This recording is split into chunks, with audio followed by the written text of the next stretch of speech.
Okay. I think we are live. I think, possibly. Yes, please. I think we are. We'll find out, I'm sure. Oh no, yeah, no, it says I'm live. Okay. Okay, no, I think we're good. I think we're good. Just gotta double check that my webcam is... Yeah, my webcam's working. Yeah. Okay, fabulous. Right, we're live. We're live. Welcome all to day... What day are we? Day 58 of the Ultimate Fight series, where we're just gonna actually just crack straight on in. But first thing you may notice is we have, what do we have?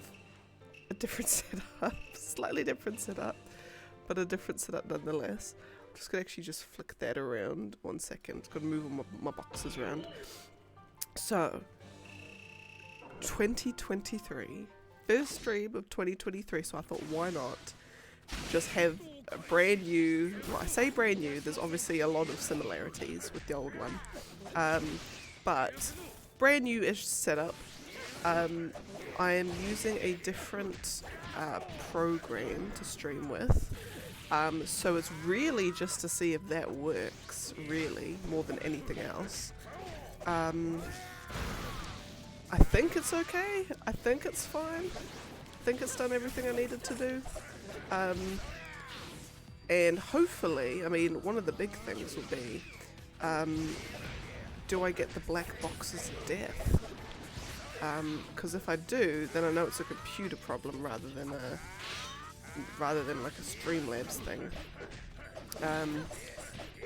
But yeah, so by all means, let me know if this you're like, what the hell have you done? Change it back, woman. This looks atrocious. Tell me that. Or if you think it's fine, then let me know that too. Because obviously I don't want to change it to something so blech that it just makes things worse. The whole point is that it's an improvement in some ways. Yeah.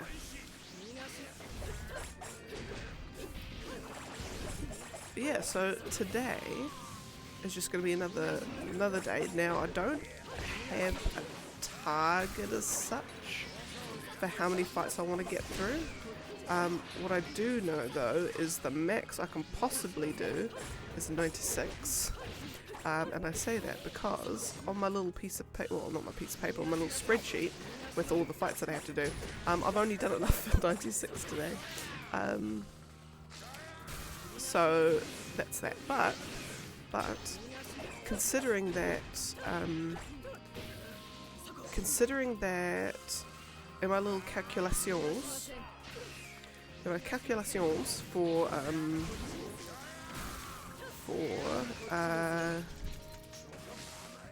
having this finished by September, it assumed that, oh my goodness, it assumed that we were doing like average 80 fights per day.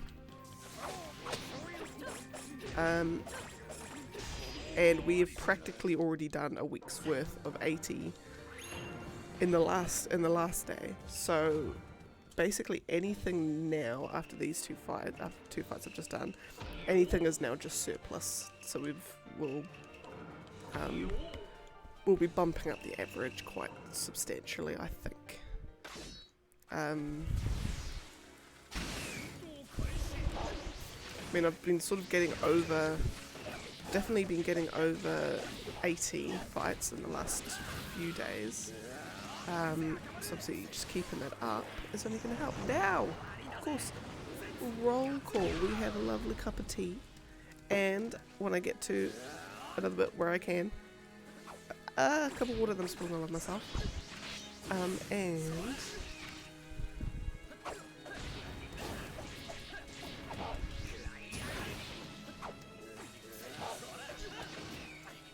oh my goodness. And Another cup of water too.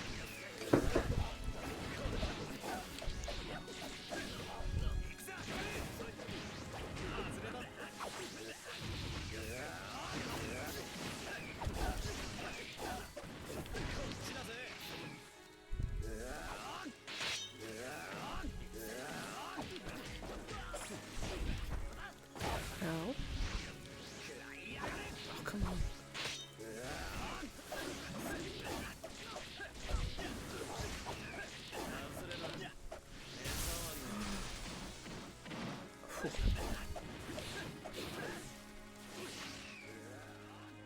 Right, these fights are going horribly, shockingly, awfully. There we are, finally. Oh, now, do you have anything to add to the roll call? You've got your cup of coffee. He's got coffee. And that is the roll call complete. Alright. But, of course, today, at least in New Zealand, and Australia, and all the other places that are in front of the 11 and 12 hour time zone thingamabob. It is 2023. Oh my goodness.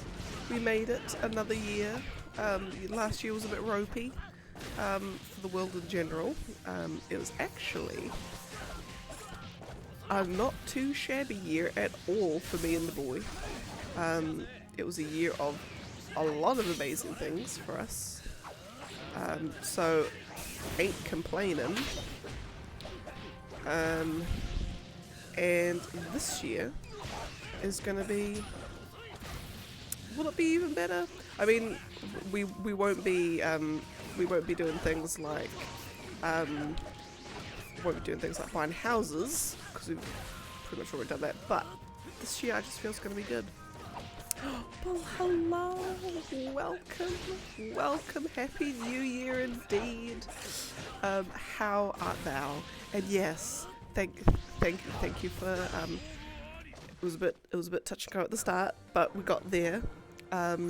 It's actually treated me okay. I did realise I streamed for about 1 second before, because I completely forgot that when you click like the start streaming, I don't get my little pop-up with the change your stream information, so I'm like, beans.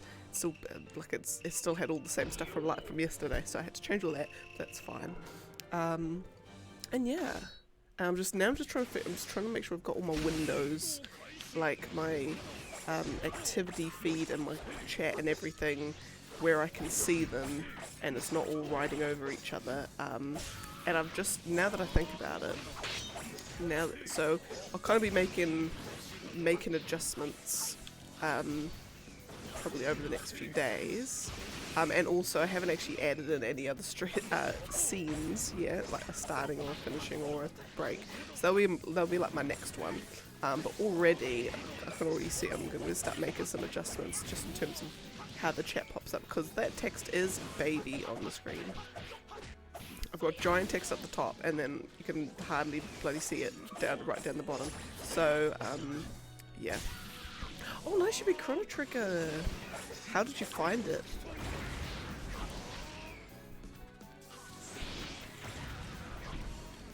Did you find Levos hard? Is it Levos? Yeah. Did you find him hard?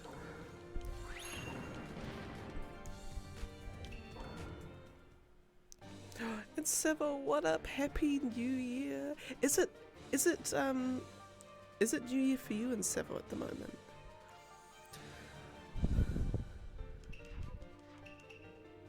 Oh, you're almost there. Oh my goodness, you're almost there.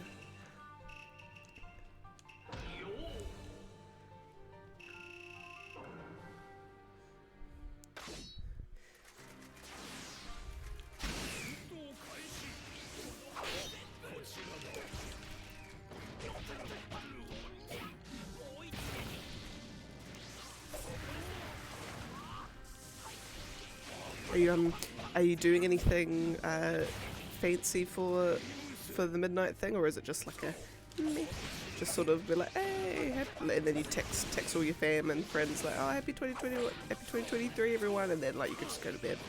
Or is there big celebrations that you're having?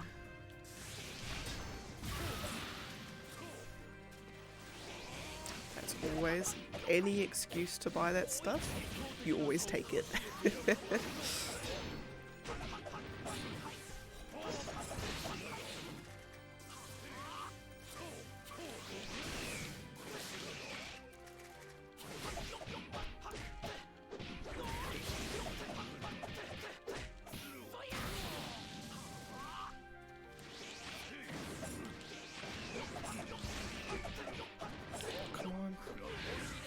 Come on. There we go. Great. Got it. Trying to get it within the 60 counts. So I did in that one. Just.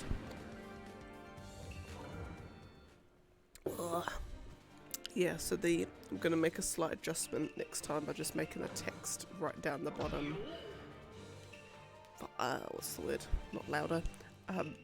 Bigger. Just because I realised I've got giant text up the top and then little baby ant text down the bottom.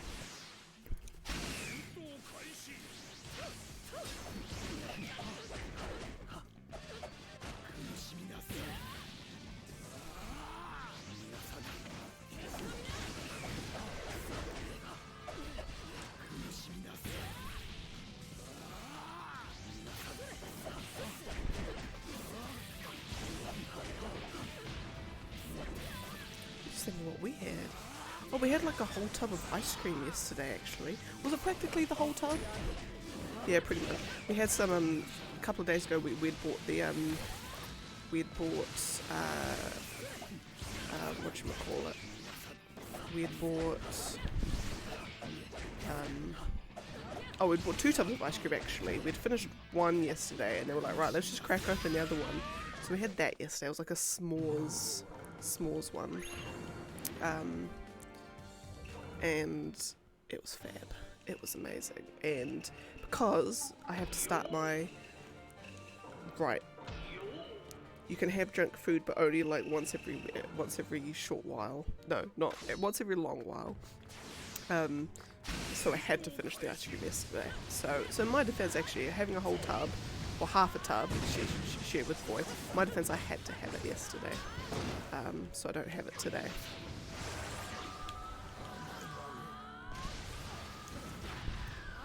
Oh yeah, the I'm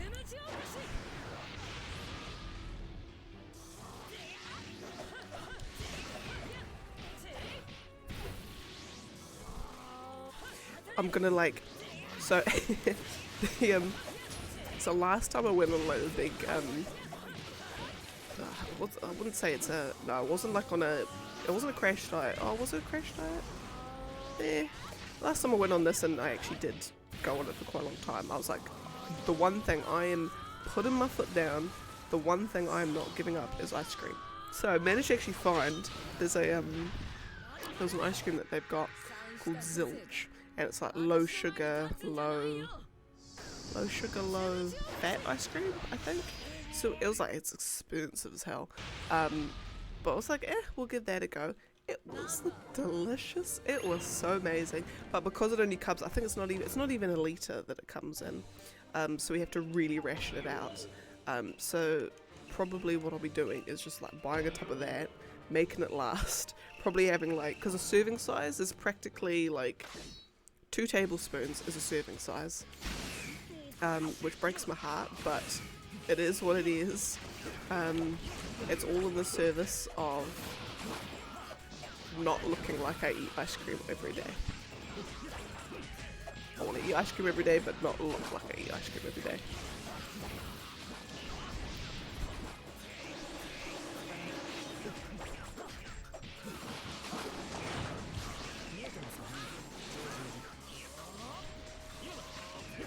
Favorite flavor? Oh, that is the most difficult question. At the moment, gonna have to give me about 10 minutes to think about this. At the moment, it would probably be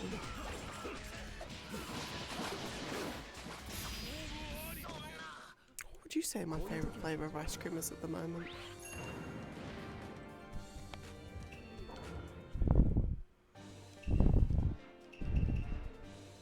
Maybe it's the Gold Rush one. Oh no, but that's the thing. Even though I barely get it, whenever I do get it, it's amazing.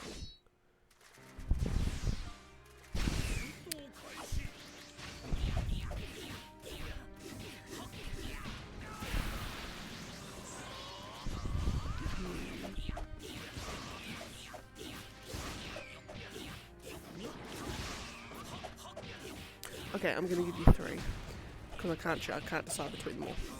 So one is it's a one called Gold Rush. I don't know if they have it outside New Zealand, but or they'll have an equivalent.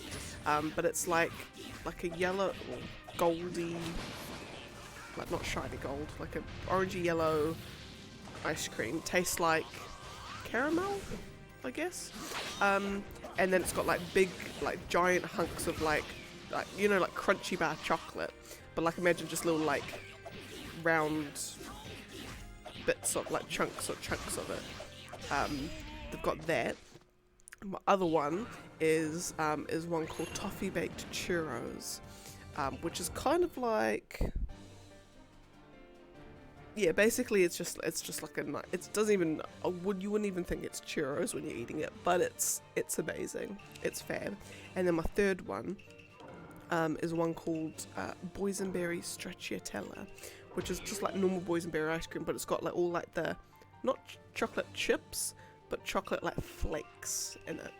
That's delicious as well. So I'd say that's probably at the my top 3.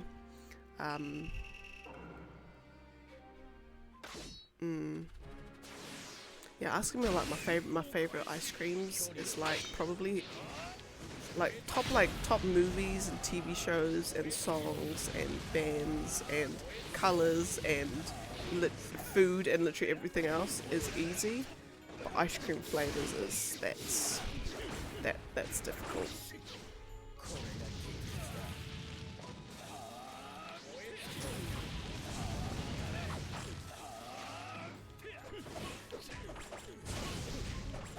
I'm curious though, what is your favorite flavor of ice cream?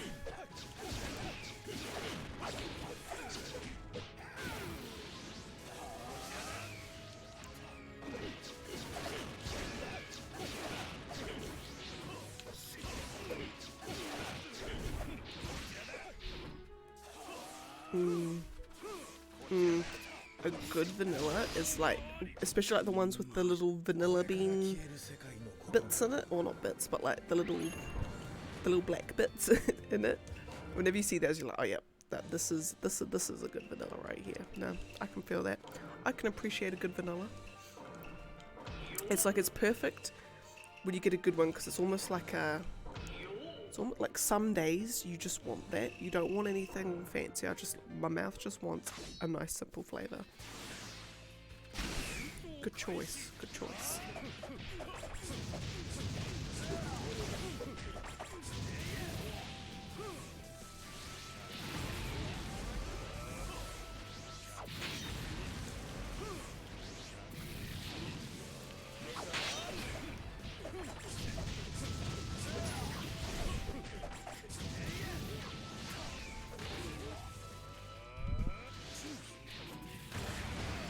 Oh, beans.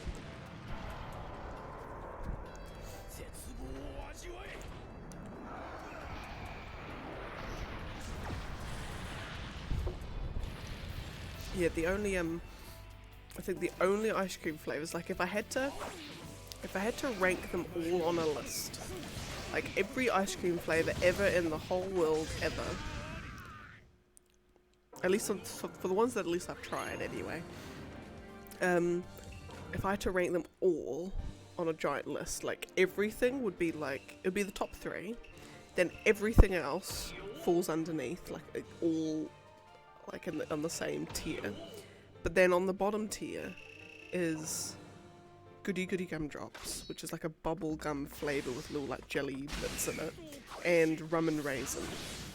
And even though they're at my bottom, I will still like, it's like, they're like one of the ice creams that I wouldn't buy by choice, but because it's ice cream, I'll still eat it. Like I will still enjoy it if I eat it, but like they would just be my last choices if I had to pick some. And pure because like bubblegum flavored stuff I'm not particularly too fond of. And anything sweet with raisins in it is just like a betrayal. It just feels like a betrayal.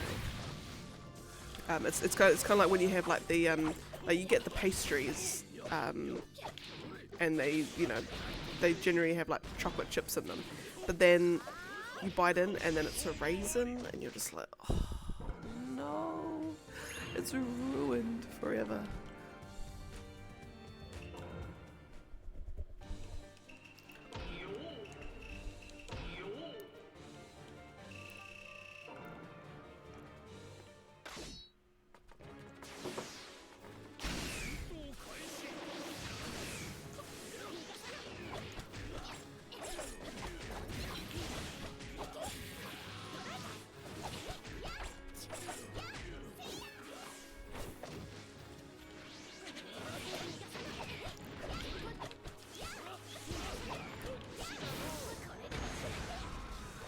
No, that is not a problem, Bull. Not a problem at all.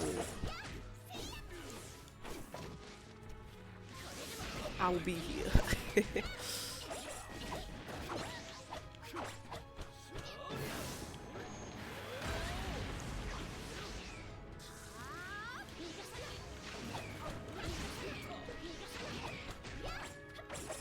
Oh yes, no, I've got the exclamation mark Discord bit. I've got that as a command, but I haven't got anything else because I can't think of any ones to do. Yeah, I've got the. Yeah, I've got that, but it doesn't. I've got it that it doesn't pop up in the little chat thing, but that's about it. That's all I've got at the moment.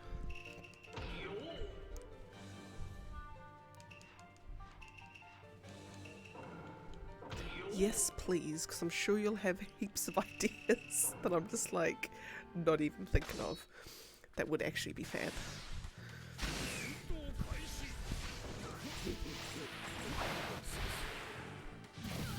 And also in Sevo, if you have any suggestions on possible commands, then I am all ears.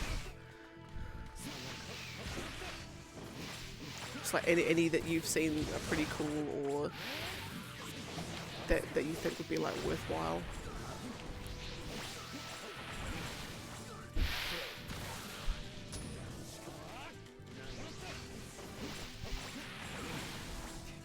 You good?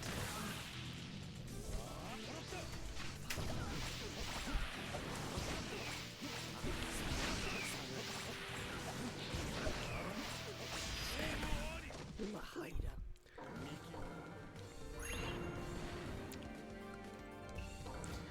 Okay, and then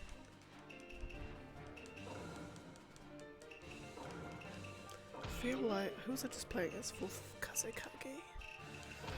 It's always in the morning. My throat seems to go crazy in the morning. So I'm trying to, excuse me, wash out the croak with cups of tea.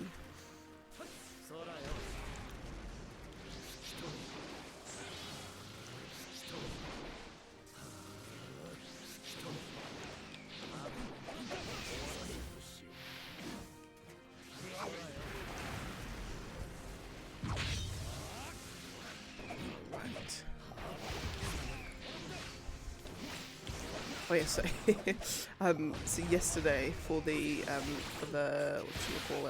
the New Year's whole thing. So me and the boy, we just had like a quiet thing at home. Although I haven't said that, he was asleep by about 11 o'clock. So that was about that was that. So then I was just playing Bayonetta in bed, and then I was still chatting to my mum. I was asking what my mum and dad were doing, and apparently dad was doing Lego, and mum was just chilling on the couch. My younger sister had gone to her mate's place, and apparently there was like a do in town in the place where my mum and dad live. But like, so they drove past at like 6 o'clock. and there was no one there. And then they drove back again at 10 o'clock, and there's still no one there. Which is, it's just like, there's like, I don't even know if I don't think it's a company as such, but there's like a group in their town that does, organizes all the events. And it's not a city by any means, but it's too big for a town as well.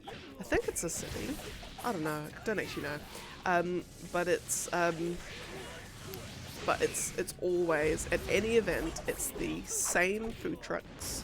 It's the same people doing literally everything, selling the same stuff in the same location, and so then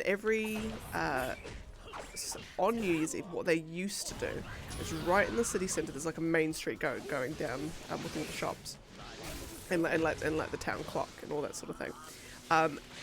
They used to have a big shindig right in the middle of town. They'd block off all the roads, and they'd have the big countdown to Christmas then. And then they stopped because there was like a lot of like drunk 12-year-olds, and it just became a bit of a nightmare. It was essentially, and I'm not hyperbolizing when I say this, exaggerating, that's the normal word.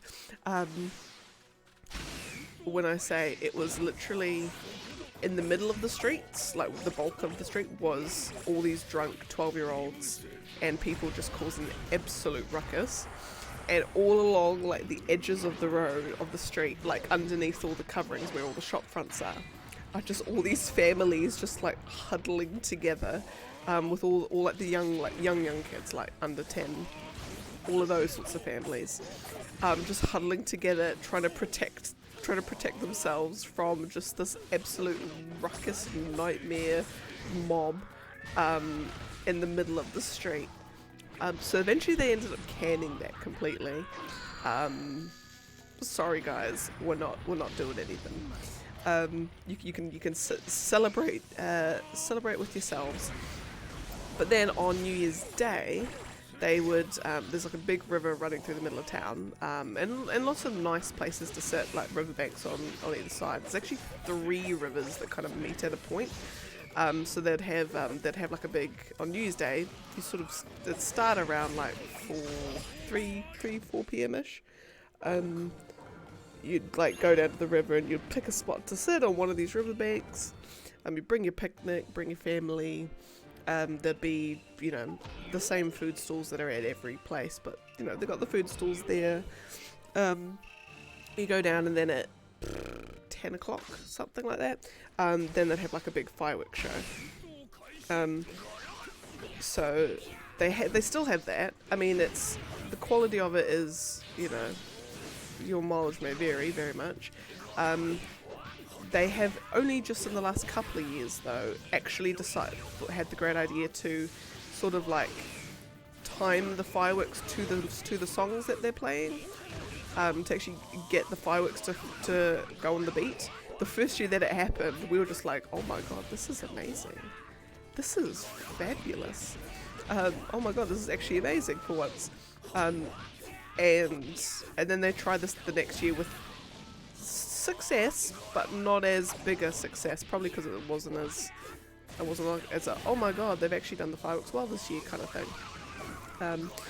So they've got that. So what I think's happened, at least last night, with this whole New Year's Eve thing, was I think people, most of the town, a lot of people go to the New Year's Day one, and I think they made the mistake of assuming that people would also want to go to this New Year's Eve one. People in the South, they can only do like one thing at a time.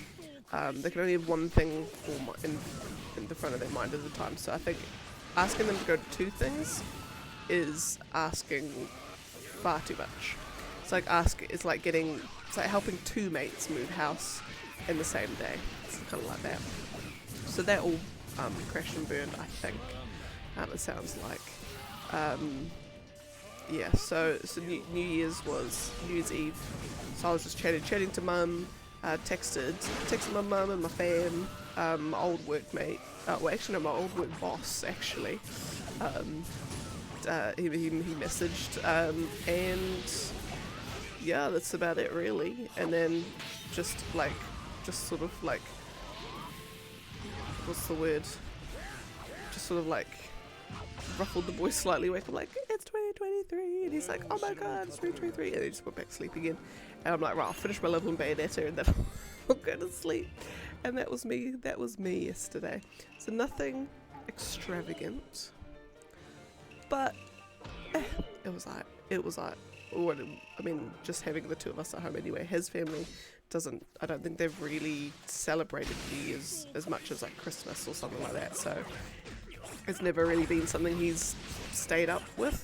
The last couple of years where we've been at Mum and Dad's for it, you know, we stay up for New Year's, like, it's just what you do. So he's been subjected to, you know, how do we keep ourselves entertained, to stay up till midnight. So he's been subjected to trivia, like Trivial Pursuit, and Knowledge is Power, Knowledge is Power stuff on the PlayStation, because my family we love our quiz games. The boy can't say he's ever touched a quiz in his life before meeting me, so he's had to be subjected to that. So he's probably just glad that he can go to sleep. But next year I'm not going to let him off that easy. Next year, even if it's where we are, even if it's just the two of us, it's gonna stay up. It's gonna stay up till midnight. I'll like splash water on him to keep him up.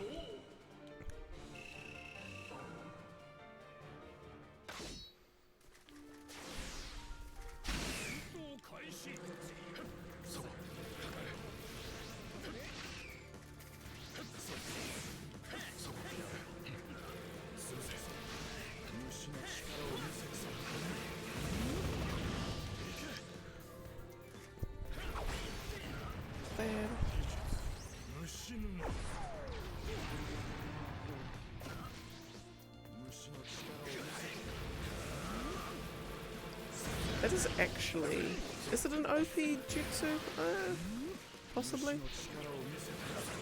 No, it's not actually, never mind.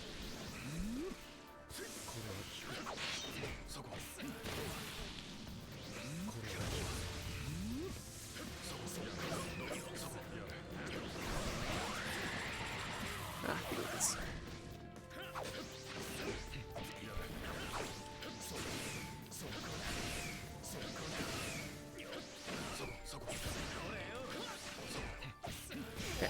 Bab. Okay, Madara Reanimation and Sasori.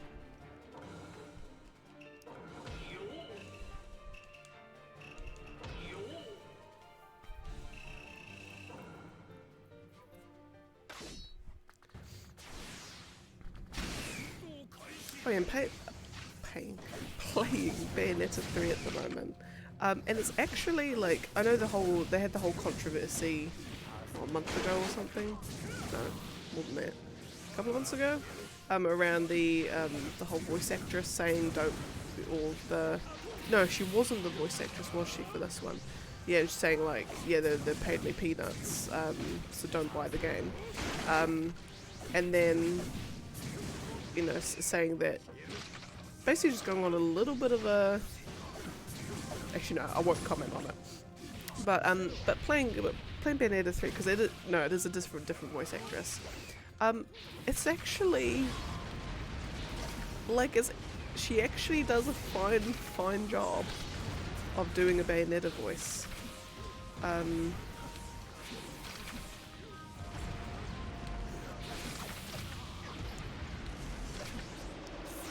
we are, lovely. And it's actually, am I enjoying it? I think I am enjoying it. It's always frustrating. The one thing that's frustrating me, and it's not the game's problem at all, it's just me, is because when you do a fight in a chapter, Obviously you get a medal for it. It's got a big strip of all the fights. Suddenly you'll do a fight and there's like a gap above you where like you've missed a fight. So I know that there's obviously the fights that you have to do as part of the story. You know, it's like a mini boss or just a story battle. So and those count, the little things. But then there's little optional ones. So if you go off the beaten path a little bit, you'll find like a one where you can fight all these angels, or they'll just be, you know, just an optional fight that you will do. And so like you scour the area, like you scour it, you feel like you've left no stone unturned. But yet you're missing fights, and it's just like, what have I missed? Like, what have I missed? And then you just like, and then it's definitely the one where if you advance too far, then you're locking yourself out of going back to the previous areas. So then if you have missed an optional fight, good luck. The only chance you're going to have of going back is to redo the chapter. So I'm just like, but I went everywhere and I could not find where this extra fight was. So that's like, it's frustrating me because my own incompetence means that I have little gaps, and I don't like the little gaps on my thing. But then I'm thinking, look, do I just play through the story, just blitz through the story, and then go back and do those other chapters? Possibly. That might be the smart thing to do, rather than stress about it.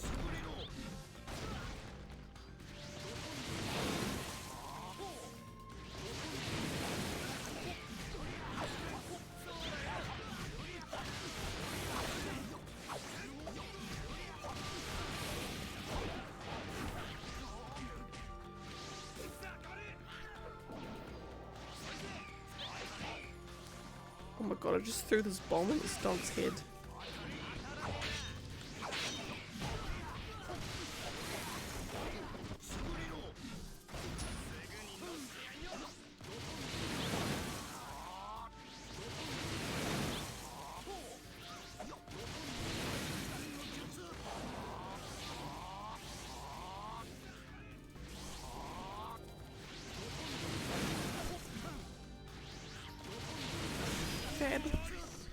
Fab. Kiba.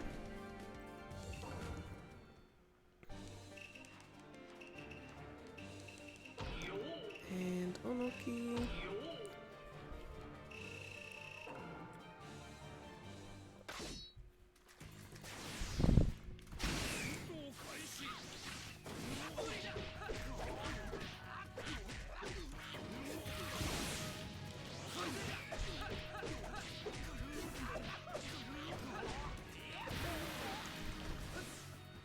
What other things have happened? Oh, that's right. Yesterday, the boy managed to get a fish. Oh my goodness. So that was dinner sus. We had salad and fish, which is probably the healthiest dinner we've had in a long time. And it's fabulous. Crumb the fish. It was amazing. It was delicious.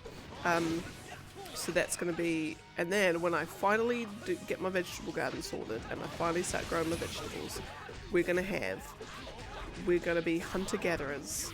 My boy is going to supply the meat, he's going to supply the fish and the venison and all that goodness. And then I will be supplying the delicious homegrown vegetables. It will be fabulous, it will be fantastic, and we're not going to spoil. I mean, I say we're not going to spend a dime, but obviously the price of the bait and the seeds and all the materials to actually go into making this stuff is a cost. But for the food themselves, it will not be a cost. So we're going to become fully self-sufficient, and we're going to live off-grid.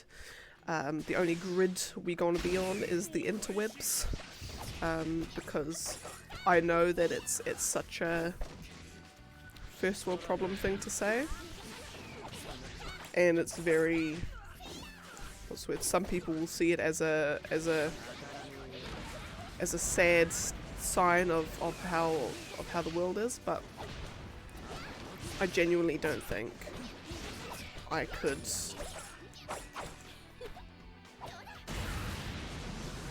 If I didn't have internet ever again,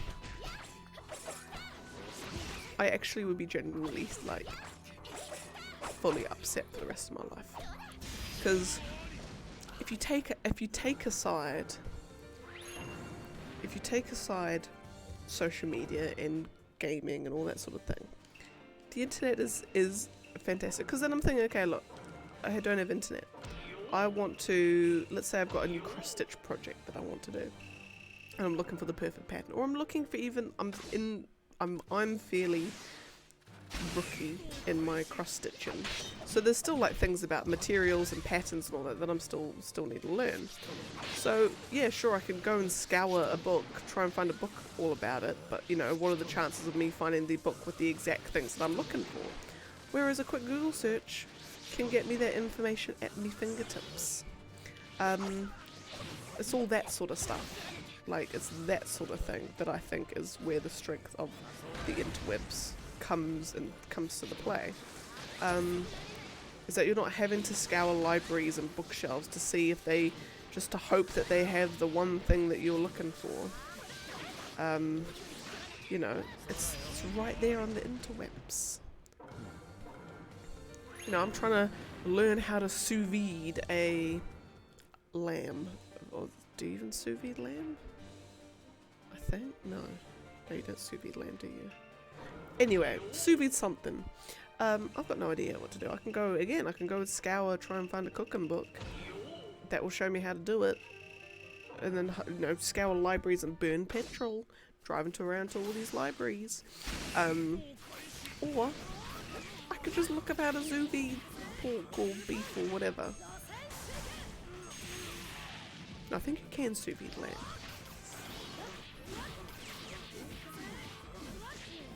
I'm sure you can technically sous vide anything, can't you? It's just whether or not it tastes nice.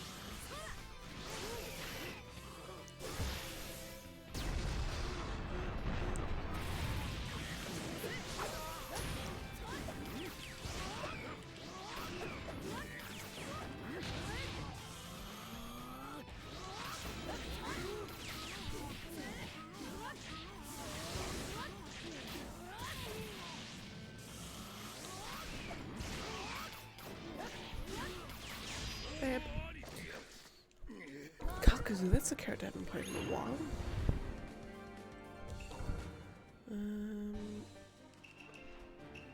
Now think about it.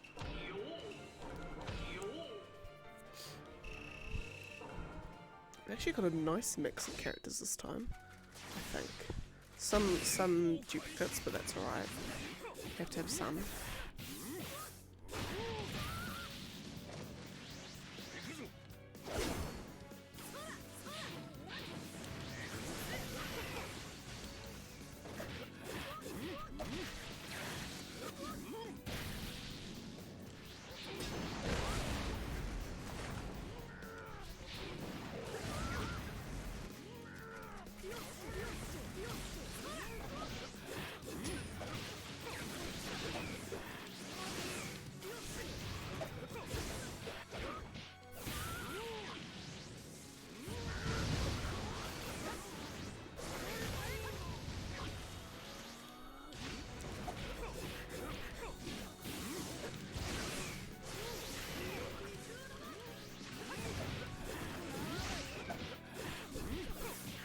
Lovely. We've got Shisui and Tobirama. But before I do that, I'm just going to... We're going to bump us down to 6,970. Oh, look at that. Beautiful. Beautiful, gorgeous. We are down in the 6,000s. Officially. And then Tobirama.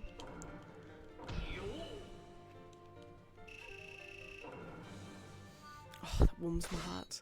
We're not even at 40% either. We're not even 40% of the way. I've got the spreadsheet I use. I've got it all set up that when I input all the fights that I've done, it it gives me a percent total of it all, of how many I've done, and I've only done 40%. Ugh.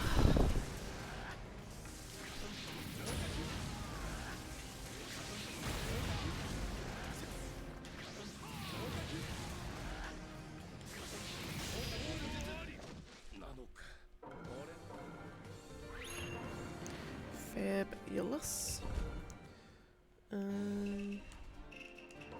Tobirama, I'll keep that. Keep all those settings.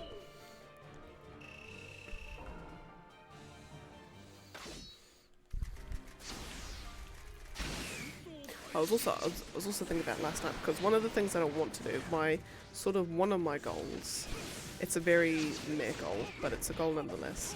It's one that I won't be too particularly upset if I don't do it, but I still would like it. Is because my backlog of my guns is we're 33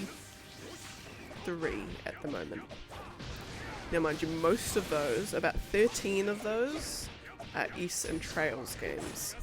So I'm not particularly worried about not being able to get through those. Or not getting around to those, because those are all going to be playing all of those on stream. In fact, once I finish Trails, East 1 and 2 are next on the menu.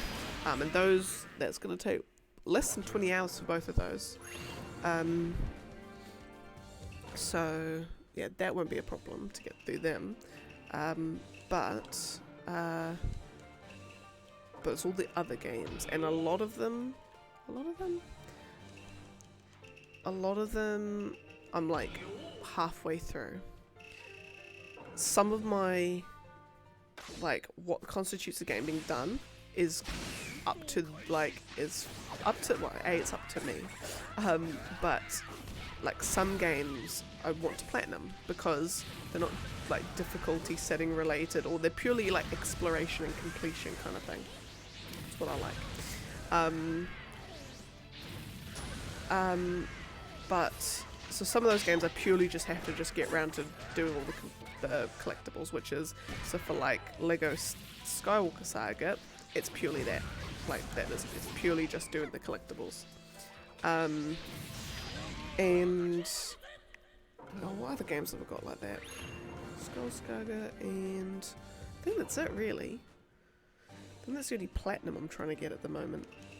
But then all the rest is obviously just finish the story. And a lot of games I've been sitting on them for so long. And I'm stuck in a dilemma between just me and how I think about completing games and myself. Because like looking at backlog, posts on Reddit, just how to get through it. A lot of people say if you're playing a game and you just really just are forcing yourself to get through it, just take it off your backlog. Just you don't need to finish it. But then other people are like, no, I need to finish it. Like, I have played it, I've gotten halfway, I've obviously invested some length of time into it. I need to finish it. Like, I need to.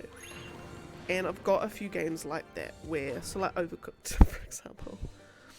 There I'm playing with the boy. And we can only do like a level at a time. Because the boy is just, he purposely winds me up on it.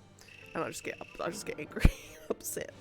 So we've only got like the last set of levels to do on that. But I can't even remember the last time we played it. It would have been 2 years ago at least. So I'm like, still on my backlog. Do I just take it off? Because,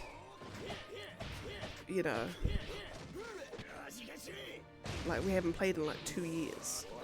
There's another game, Alex, which is, people pad it. They say it's like, what the hell, this gameplay is atrocious. It's a Piranha Bytes game, so apparently there's a level of perceived unfairness in it that apparently is just naturally part of those games. And I'm about, I've gotten actually no idea how far through the story I am. I feel like I've done a lot, but I've also got the funny feeling I actually have done bugger all. And it is very much a game where you tentatively go into an area, okay, I'm actually getting mobbed by these, just go back out. Tentatively go into another area, back out. And you're just doing that constantly, trying to see how far you can get in all these different places. And I think the thing that's throwing me is I genuinely don't know if I'm underleveled or it's just an area with hard enemies. Like, because there's part, like you'll be, I don't know, there's like a desert part. There'll be a couple of enemies that like you can just beat no problem, you're just chewing through their HP, great. And then literally like 5 seconds down the road, there's like a giant insect thing that just absolutely annihilates you in like 2 seconds. So I'm like, am I underleveled? Have I leveled incorrectly? Am I equipped incorrectly? Or is it purely that, you know, they've chucked a level 10 and a level 30, you know, thing right next to each other? And it's just, I just can't, I think that's what's throwing me for the loop, is I just genuinely cannot work out which one it is. And it's just like, it's a gameplay loop, I guess, that I'm just like, this is that. I've got that. So again, I'm halfway through it. It's kind of like what I play when I've got nothing else pressing at the moment. What other ones have I got? There's a few games that I'm just, Octopath Traveler, that's another one. So that game I'm just constantly umming and ahhing whether actually, no, I think I've just got to grind. Actually, no, that game's fine. I just never get around to finishing it, I guess. But then I've also decided that, because I think finishing the story on that there's two different answers to what's finishing the story. Because you finish the characters as like final chapter, and then apparently there's like a technically it's post game, but there's like a final boss kind of thing that's post game. Kind of like in Dragon Quest XI, technically Kalesmos is a post game, but he feels like the true final boss. Like, he feels like the final boss that the game wants you to face.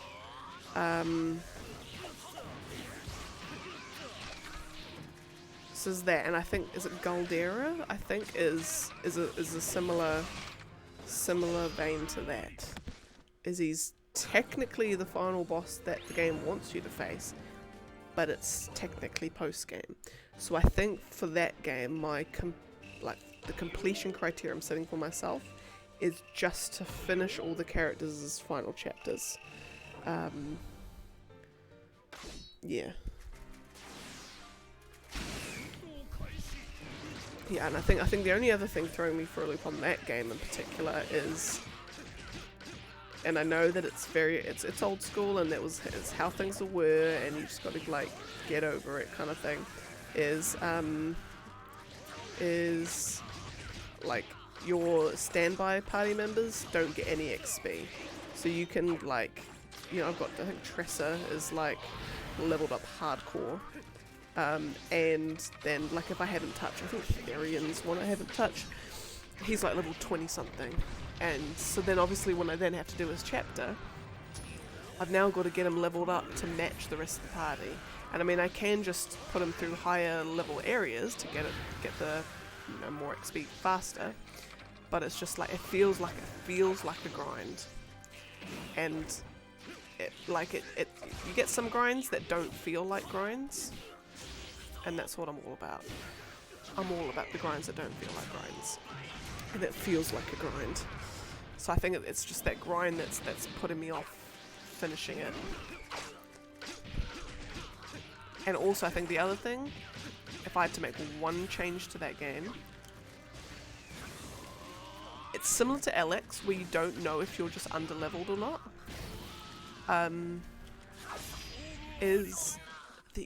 The bosses in particular have so much HP. It's kind of unbelievable how much HP these people have. Like, ridiculous amount of HP. Laughably huge amount of HP. So, what ends up happening is you've got no idea if you're under-leveled and you're just it's just a battle of attrition through this boss fight because you're so under-leveled, or you've equipped incorrectly, or you're using the wrong kinds of characters, or just the boss has a lot of HP and you just have to deal with it. Like, it's like you genuinely have no idea. Like, I genuinely have no idea. So I'm like looking for, you know, recommended level for this boss, and everyone's like, no, yep, I'm right on what the recommended level is, and why is it taking me like 50 turns to get through this boss fight? It's brutal. And that's just sapping my enjoyment out of it. You know, I am, you know, some people hate easy games, or like games where there's not too much of a challenge. For me, like, if it's just, if I'm there for the story, chuck me on the easiest difficulty. Yeah, chuck me on the easiest difficulty. I will be happy. Easy boss fights, fabulous. I feel like a badass. You know, I'm not a oh no, this boss fight was too easy. Oh, I wish it was more of a challenge. I don't play games that I'm playing for the story. I don't play like that. And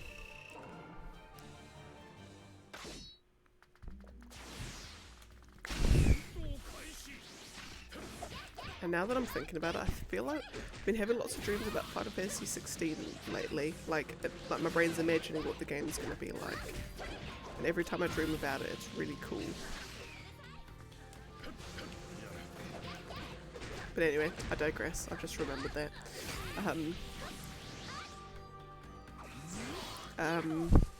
Yeah, so what other games have I got in my backlog? Where's my link there? Just check my backlog. Yeah, so like there's games that I'm just genuinely just getting through, so that's gonna take time. Where are we? Not A to Z, my backlog. Yeah, so Baldur's Gate 2, getting through fine. Bayonetta, getting through fine. Crisis Core, getting through fine. Alex, Slog. And I've got no idea how close I am or how far I am to the finish. Final Fantasy 3 and 6. Final Fantasy 3, I feel I just need to grind a little bit more, and Final Fantasy 6, that's on an emulator on my other laptop, not my PC. So that's just genuine. I'm in the final act, I think. I'm in the world of ruin. I'm in that at the moment. So I've literally just got to finish that. Skywalker Saga is just a platinum, just getting all the collectibles. Octopath Traveler and Overcooked 2.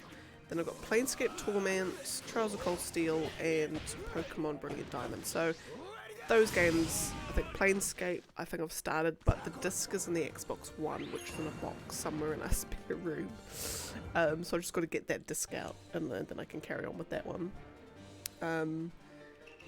And then Pokemon is just getting through that slowly, and then Trials of Cold Steel is Trials of Cold Steel, which I think I'm in the last couple of chapters, I think. But then I've got a whole bunch of games that I haven't started yet. So one's like all the rest of the Trails, all the rest of the East games. Got all the last, doing all the Escape from Monkey Island games. I think I finished the first one in like the last week or so, recently anyway. Yeah, in the last week I finished the first one, so I've just got to play. I'm not doing the Telltale ones, because apparently they were Telltale games. I'm not doing those. Yeah, I'm not doing those at all. I'm not a fan of Telltale games. Yeah, so I just got to do Monkey Islands as those, and then I think I've got, because when I got Planescape Torment, it came in that bundle with Icewind Dale, so once I finish Planescape I'll do Icewind Dale, and then I think the only other one I've got is then just the Final Fantasy 4 and For the After Years. I think those are the only ones in my backlog. I did have The Witcher 1 in there, like the Enhanced Edition on Steam, but considering that it's being rebate fully, I think I'll just play that version, because I watched the boy play a little bit of the first one, and combat's weird. Like he just could, like he's like, for me playing keyboard, like on a keyboard and mouse, it's difficult for me anyway. And he's relatively kind of dexterous when it comes to that. But even he was struggling with the controls. It was just a bit odd. Or maybe it's just because we've come from The Witcher 2 and 3. I mean, maybe that's even why they changed the combat so drastically in 2 and 3. It's because the combat was so odd.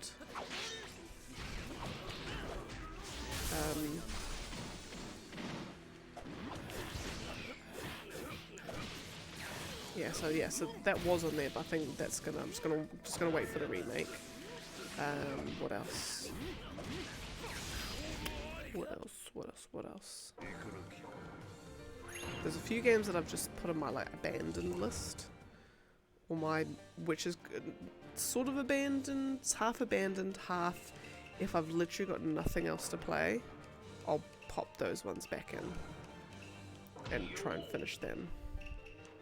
So I'm just thinking, do I pop a couple of my backlog games in there? I mean, it gets my backlog down. It means I'm not looking at the list and going, oh, that's right, it's those guys. Those ones. Because I'm also at the same time thinking, screw it. Like, on the games where I don't know if I've done things incorrectly, have I just set myself up for failure? Like, do I just literally just start again, but just guide it out? Just give me a step-by-step of where I need to go, what I need to do to get to the end game and be an absolute tank.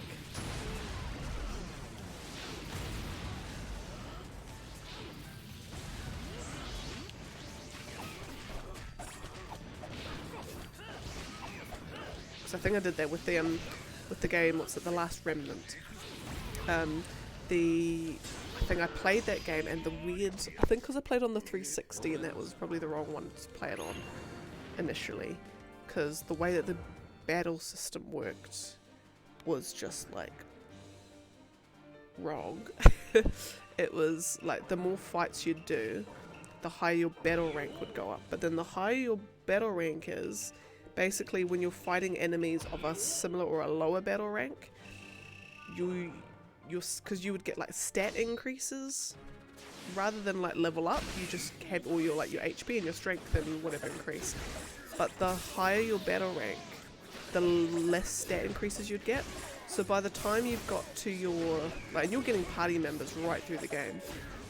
Although it's not really parties, like units. It's more like military tactics more than anything else.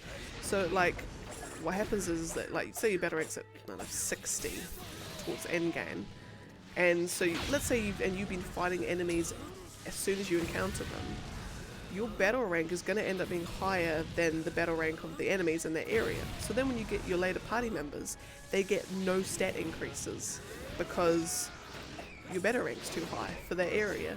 So then you basically just completely nerfed your party members in the end game completely. You've just completely nerfed them because you've screwed yourself over with getting your battle rank too high.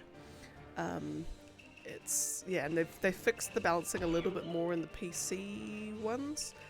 So I ended up, and there's things even called low battle rank runs where you purposely dodge most enemies in the game to keep your battle rank shockingly low. And then you just get, every single fight you do is just like mountains upon mountains of stat increases every single time. It's a bit of a killer, but it does it. It does the job. So I ended up guiding it out. There was a really, really, really good guide on Steam. It's like I think it's by someone called Pink Panther or something. It's some Panther thing anyway. So if you're ever looking for a low battle rank guide of The Last Remnant, I highly recommend the one I found on Steam. Oh, hello, Bull! The grind be doing good. I'm actually, they remind me, I'll update the list. I'll update the list after 4 fights from now. So then we'll be down to 950. But no, how, I think, are you at work at the moment? No, hang on, it's the weekend.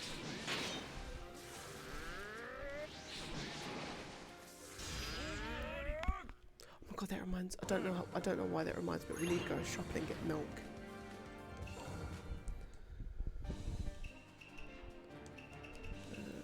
No, wrong one. That one. Yes. And Itachi Reanimation.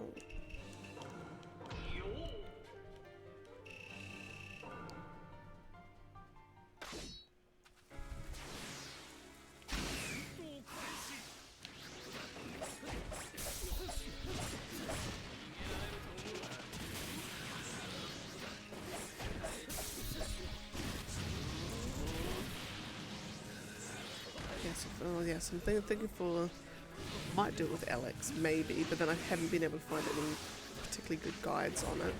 And maybe for Octopath, possibly, maybe-ish. I did consult RPG site for, because I think you can get like secondary classes. So I did consult like what the best secondary classes for each character were. So I did do that. I should probably do it for the... Oh, actually no. No, I lie. I'll just grind it out and I should be okay.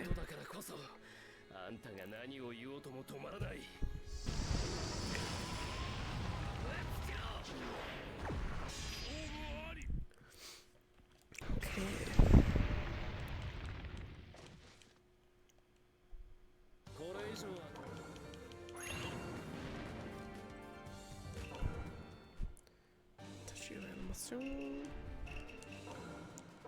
And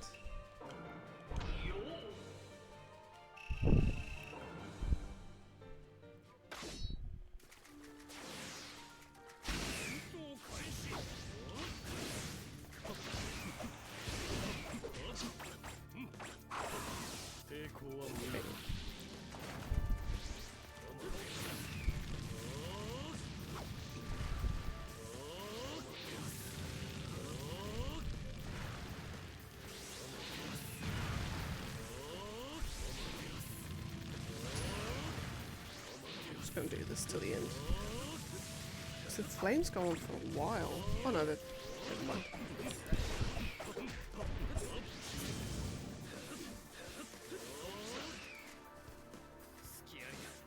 Check dash in, thank you. Ah, lovely.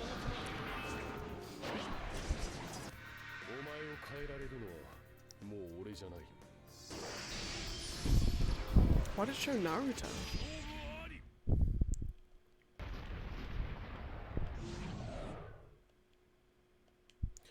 Okay. Now we've got Orochimaru and young Choji. Got a lot of young Chojis in this one. Which I mean, I'm not... am I mad about? No, because then it means less that I have to do later on.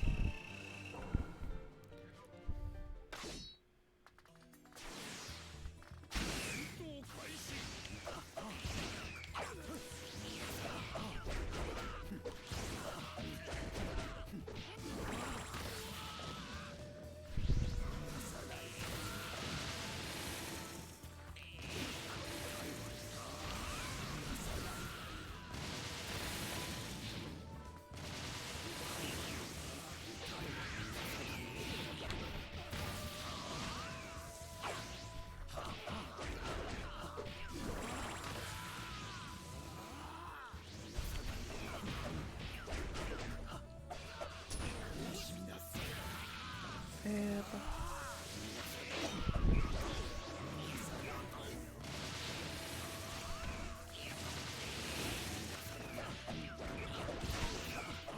my goodness. Here we go.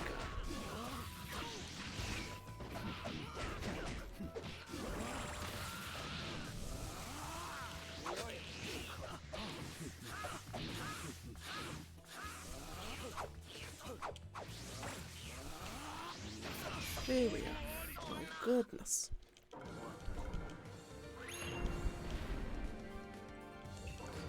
Okay. And then Choji and Orochimaru.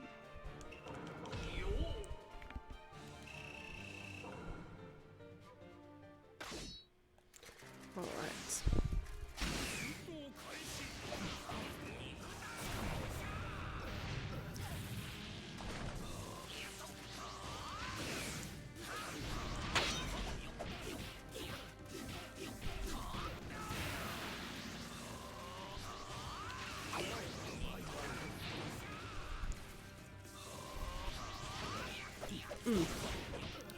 I just remembered why I even was talking about all the backlog stuff to begin with. So so my kind of like semi-goal is I want my backlog to either be completely done by all the games that I've got on it at the moment. Oh, actually no, when I say completely done, I mean any game that's not like a recent release that I'm just playing through at that point. So anything, so like obviously by the end of the year I'll be having like 7 Rebirth, probably even a Tears of the Kingdom, maybe, no, will it take me that long? Possibly. No, actually no. Tears of the Kingdom won't be that much longer. But you know, like anything that had come out, any game that's come out in 2023 can be on there. But anything else needs to be off the backlog. So that's kind of like my goal for this year, which won't be too bad, but it does mean I need to hashtag diversify my platforms in the sense that I need to have a good mix of, I need to keep a good mix of Switch games, console game like Xbox, PlayStation, PC. Just need to keep all this like good things. So then, when the boy is playing something on the PlayStation, that's alright. I could just jump on the Switch. Or when he's playing on the Xbox, I can play on the PlayStation. Just something like that. So yeah, just some kind of really good mix.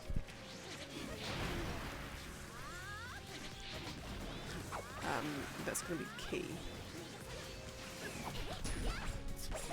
Because at the moment, I think that everything's weighted to the PC, which isn't bad. I mean, we've got 2 PCs, so it's not as if you know, when he goes on his computer I can't, because we're using the same one, so it's not as bad as that, which is fab.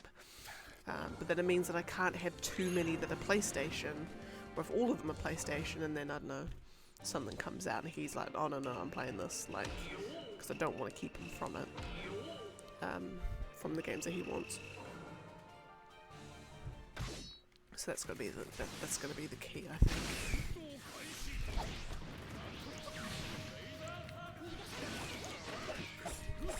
Which isn't, it's not actually too bad of a problem. I think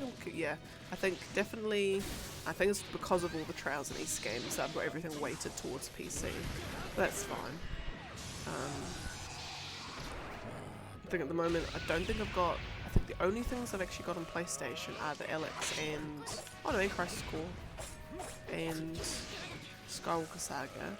I think the only ones I've got on Xbox, I think at all, is the Planescape and Icewind Dale, and that's all the games on Xbox, although there's a couple of games on Game Pass that I've been keen to play. Part of me, I was also, I was watching the boy, I think he downloaded, like he's never played Gears of War, so he had downloaded the first Gears of War, and he was playing that, and I'm just like, that's a type of game I haven't played in a long time. Like a third-person shooter kind of thing. And so now I'm thinking, should I play through all the Gears of War games? That's, it's a series I can say, I've done. Because I'm trying to find, like, new series. Obviously Trials and East, the main 2 that I'm getting through at the moment. Finishing off getting through all the Final Fantasies. Or all the main ones anyway, mainline ones. Bar 11. I give myself a pass on that because it's another MMO.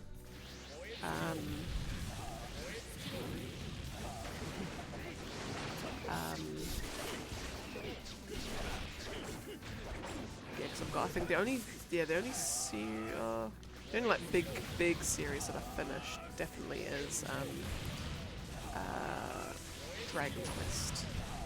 Finished, then bar number 10, because that's again a Japan only MMO. So I give myself a pass on that. And even then, they make an offline version of it, and again, it's still only in Japan. So I'm just like, oh god, Square Enix, why? Why do you do this? You're gonna get sales in the West. Like, you're gonna get the sales. Like, just release it, for God's sake. Subnautica. Oh my goodness. Subnautica would be a game like. It would be a game that I would play on. Might even like. It would one I would probably do on stream, and dub it as a see me just absolutely, like, see my soul leave my body 10 times in the span of 5 minutes. Because I just like, I'm pretty sure it was when you're over at Mum and Dad's and they were was it you who you show me the video of like the, what's it called, it's like the Reaper Leviathan or something, and it's like when you're near like this big ship or whatever, and then like you've got that thing float like swimming around. Oh goodness, it was like, oh, I would die 1,000 deaths playing that game.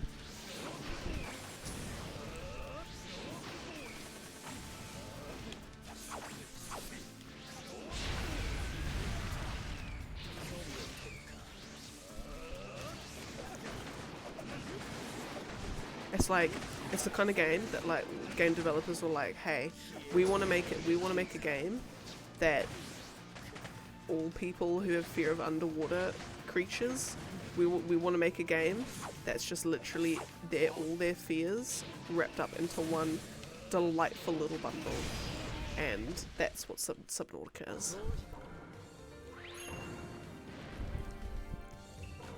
But if that game has any kind of like quality that would actually make me want to play it, it would. There's like, it's sort of like a crafting mechanism, isn't it? Where you collect your little wood and you build your little.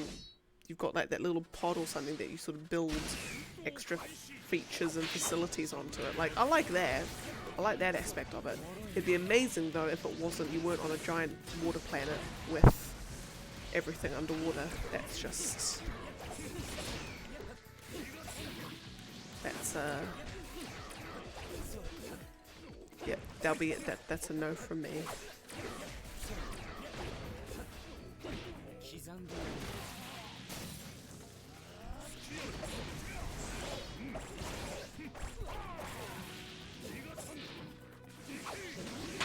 So I'm guessing maybe I need to watch like gameplay footage of it to like conquer my fear, because you know the whole like how they help people get rid of phobias is to like you have to confront your fear.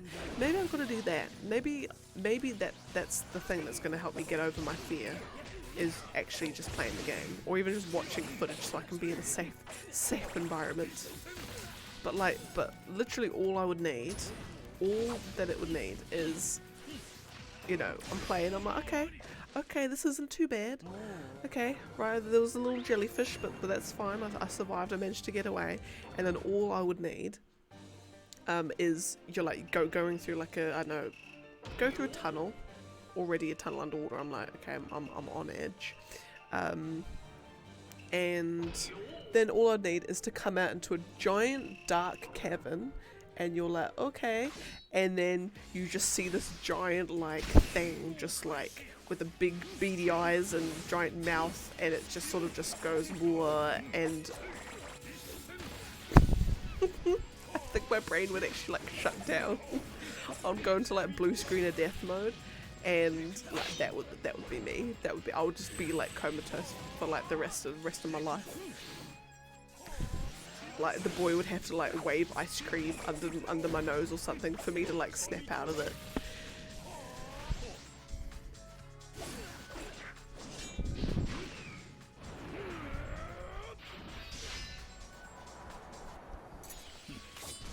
Because even just, you know, I was trying to, because my mum absolutely loves Super Mario 64.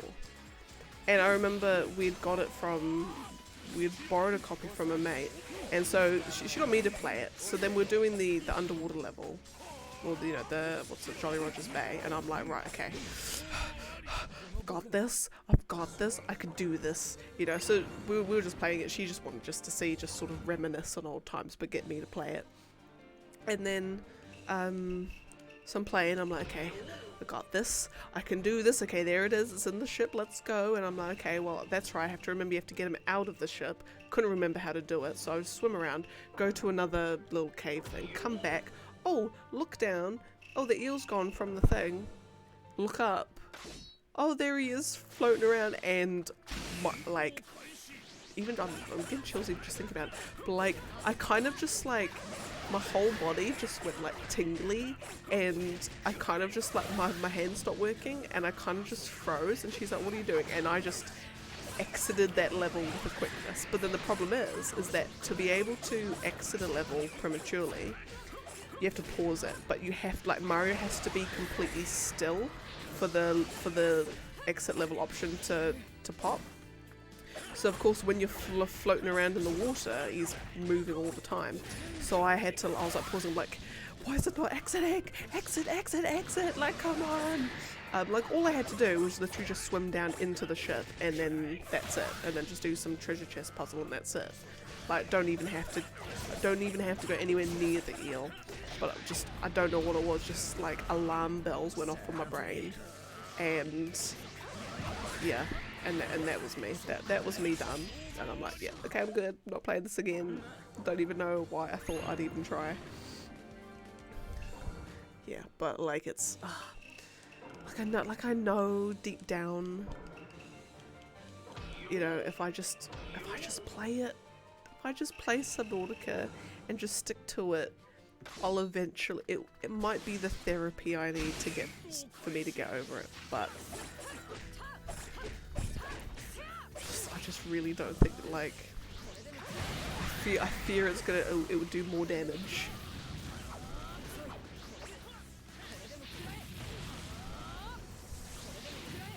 Like, you have the willpower of a god for you if you've been able to get used to Subnautica. I commend you, and I my respect.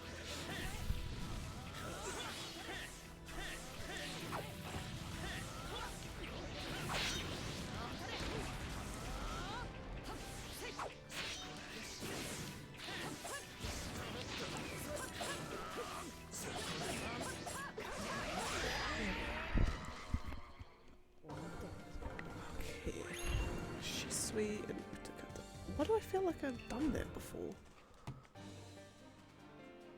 Huh, I must not have. Okay.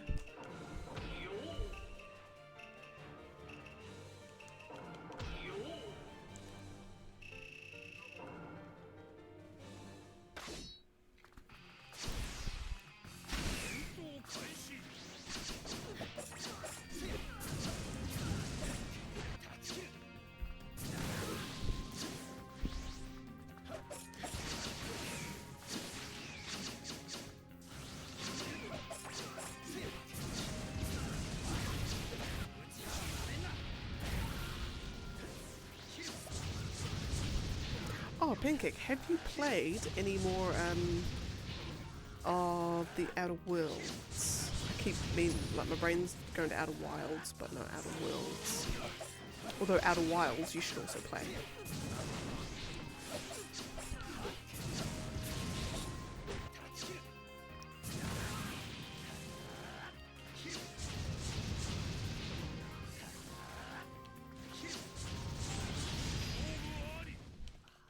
Not too much.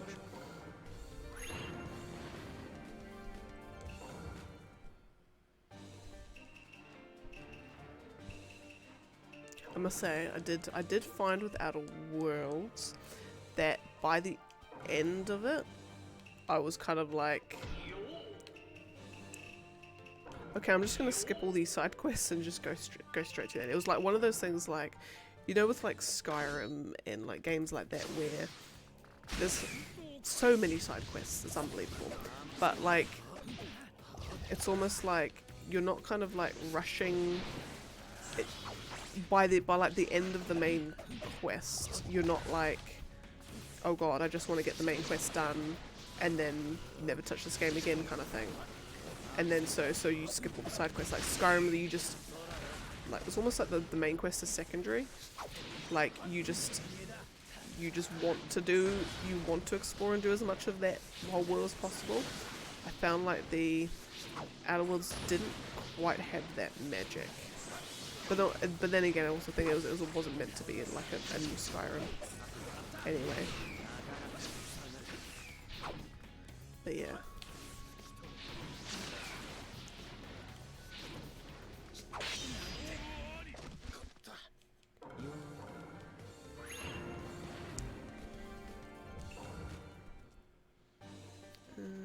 Oh, I gotta update my list. So where are we down to? 40. Oh, lovely. Jubbly, jubbly. Kakuzu and Yagura.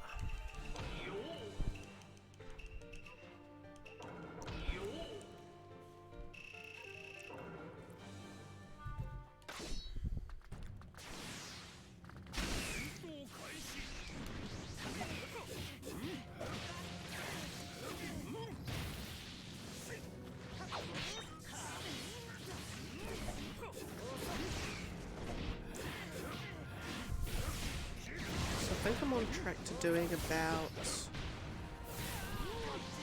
possibly something like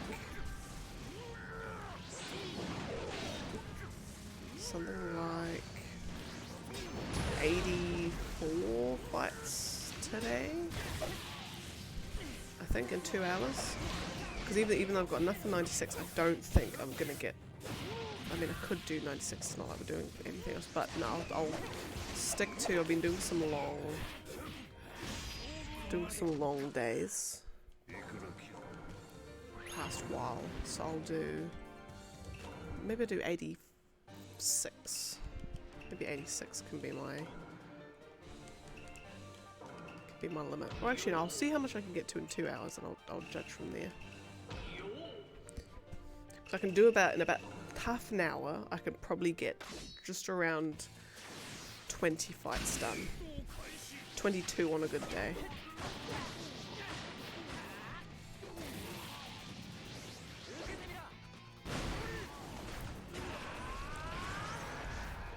So see how I go. I mean, I'll look at my fights coming up. Oh yeah, no, they should be okay fights actually.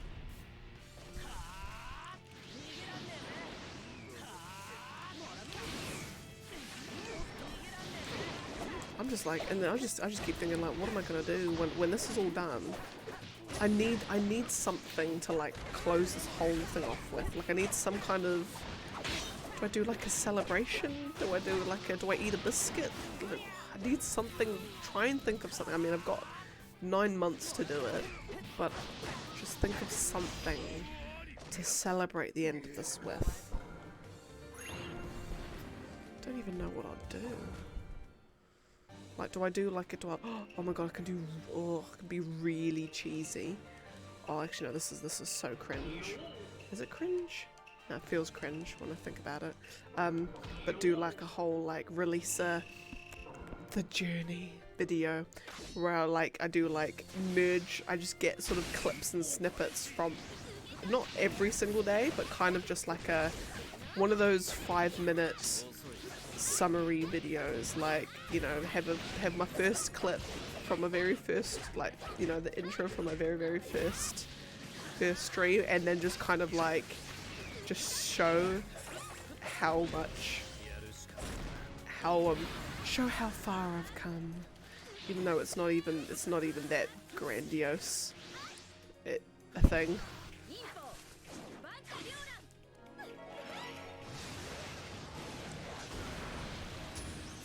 But just make it like a big event.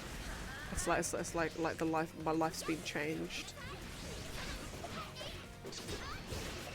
Because it's supposed to be good actually. It'll be a good like it'll just be interesting just seeing like sort of how my stream has sort of evolved. Because I mean, on the first one, I mean, we're at our old flat rather than the house. I had a completely different, well, not completely different overlay setup. But I had like my fights where everything was positioned was all differently. It was the most inefficient way of doing it as well. Yeah, and then just sort of God, it'll be a span of how many months? So I started end of April. And I'm due to finish end of September. How many months is that? That's 1, 2, 3, 4, 5, 6, 7, 8, 9, 10, 11, 12, 13, 14, 17 months worth. God. Whoa.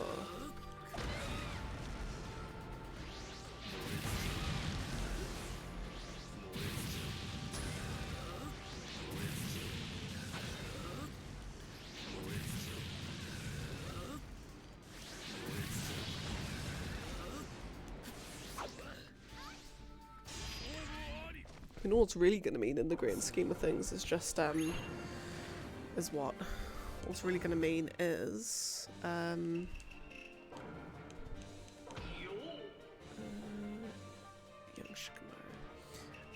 is that I've just got an extra 4 hours a week to play other games, to do other things. Although now I'm like really thinking about, should I like hashtag totally do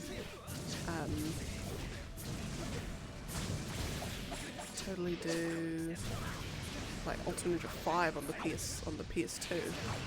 Should I just do this whole thing again with that? Oh my goodness.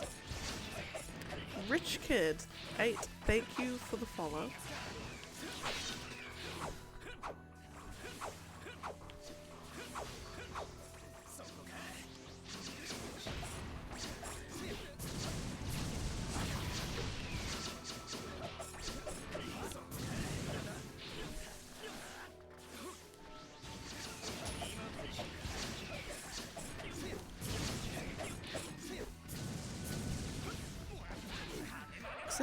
Because if I just think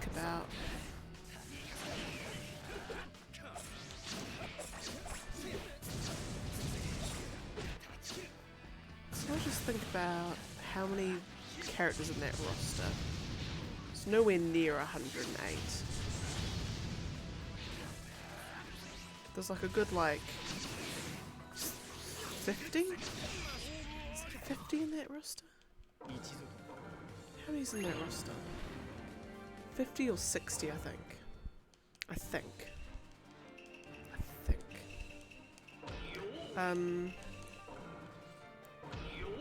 And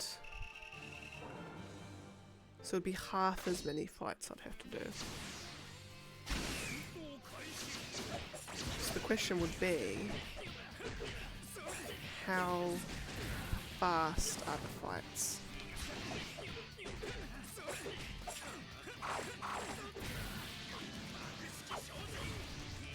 Because if the fights are... Okay, we're going to try and mighty math power this out. So let's say there's 54 characters in the roster. That's automatically, that's half of the number of fights we have to do-ish. Which is about... So what's that? About 5 times 5.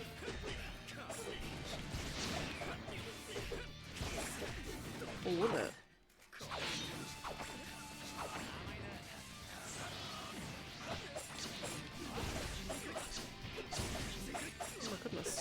Oh my goodness. Oh my goodness. That combo.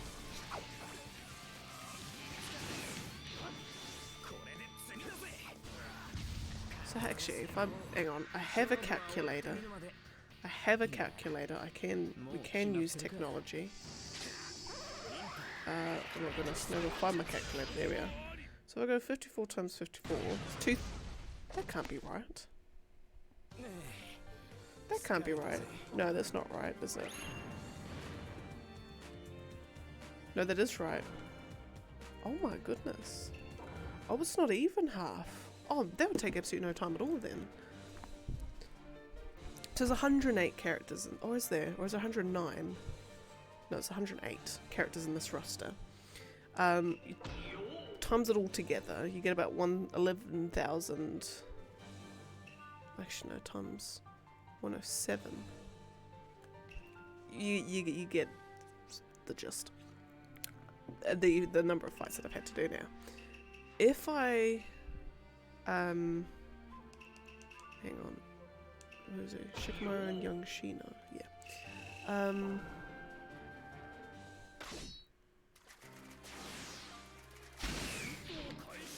If I then get just, if I, let's say the roster's 54, the amount of fights is like 2,000.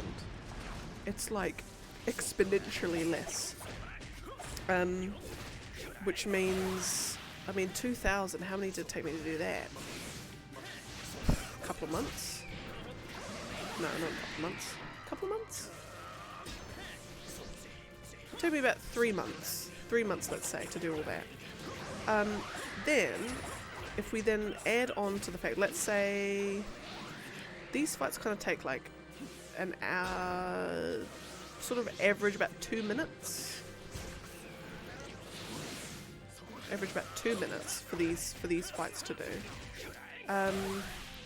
So then if I, let's say that the other ones, because I cannot remember how long those fights would go on for.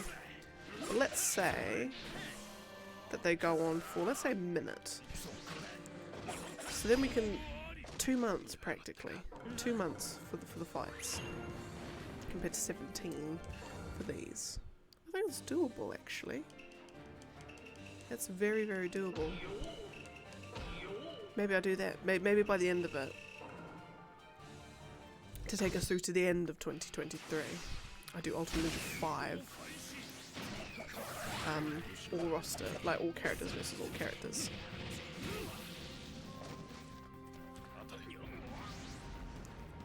That's an option. That's actually a really good option. I'm liking that option more the more I think about it now. Maybe do that. So then I've done, you know, what I've done then is from both kind of generations of Naruto games, so the Ultimate Ninja and Ultimate Ninja Storm, the two games that at this point in time have had the largest rosters. I've done every character versus every other character. Maybe okay.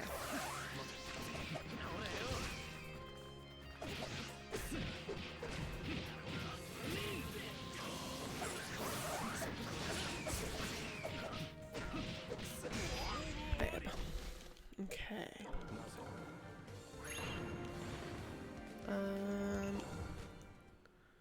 Now we've got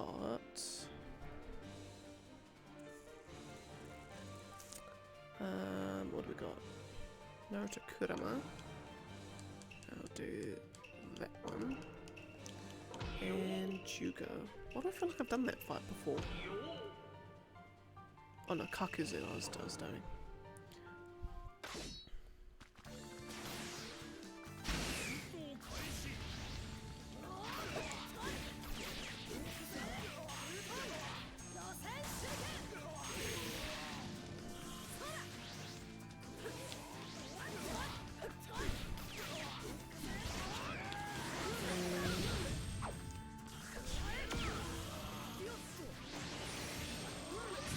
I actually also haven't forgotten.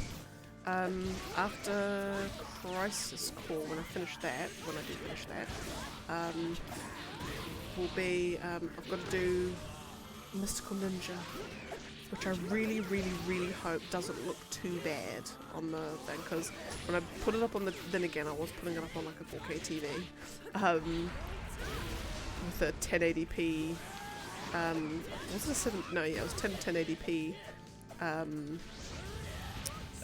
converter, so hopefully it doesn't look too bad on stream, but I really, really, really just want to play that game again.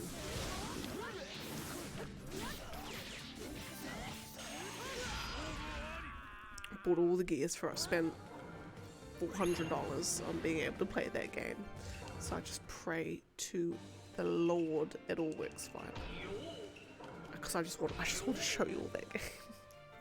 It's just fantastic, and I just really, really, really hope, because it's been about, how long's it been? Probably something like Did I play it? Oh no, yeah, it's been something about like 6 years since I last played it. So I really hope that I remember it. That it's as good as I remember.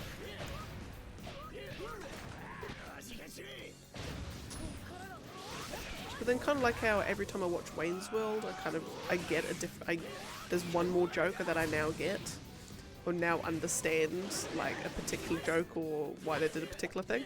It might be with this game that as every time I play it, you know, the more I play it and the more time I give it between plays, the more I'll notice about it, or the more I'll pick up about it as well. So I might get to it and I'll be like, okay guys, I've played this, I've done my, you know, my playthrough, and I've come to the realization that this game is nowhere near as good as I thought it was, and oh my goodness, the yearly pilgrimage, I'm gonna scrap it right now. I would be so shocked if I came to that kind of conclusion. I don't think I would, because it is a great game. But yeah, I just want to show you, for those who've got no idea what I'm talking about, you know, never heard of this game. I mean, for the youngins, it was an N64 game, so it'd be very before your time. I think it was 1994. No, it came out towards the end of the life cycle, so it was almost like 98, I think. Yeah, I think it's 98 actually. No, it was 98. Because I was alive when we bought it. But no, it's just, I need to play this game. I need to play this game again.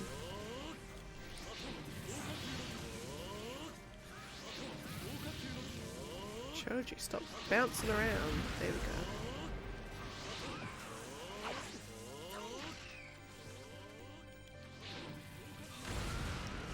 And then one more. No. One. Oh my goodness. There we are. Never mind. Okay. I've got young Choji, which we seem to have been doing a lot of today.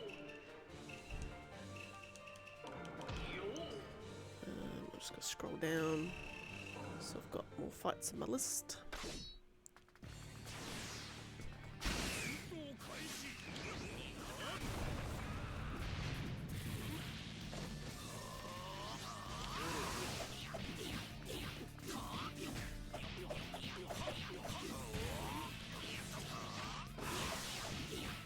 Oh my god, Itachi's not doing heaps and heaps of substitutions and crow business. Oh my goodness, what is this?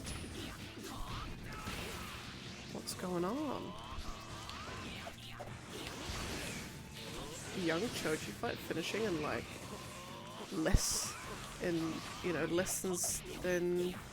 70 counts. Something crazy is going on.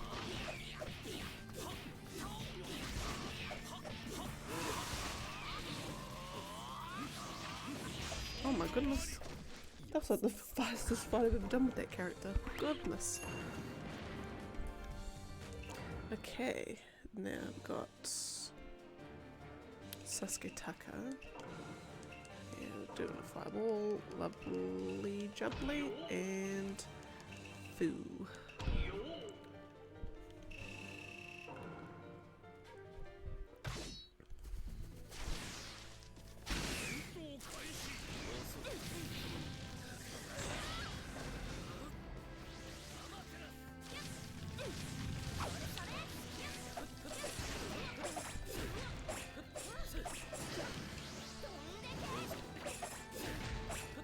Oh, the other game I was thinking I might do, if it possibly, maybe, and is the Mass Effect Legendary Edition.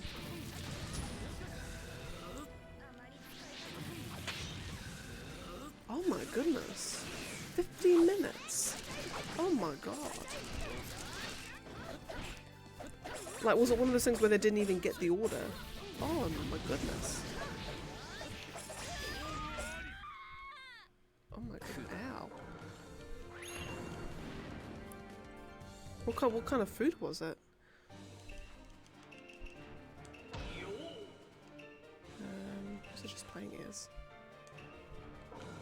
Oh wow.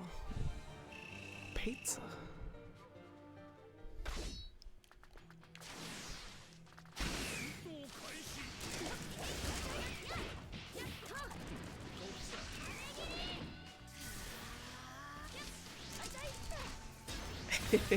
Always a pizza. I can appreciate that. I can appreciate that quite a lot.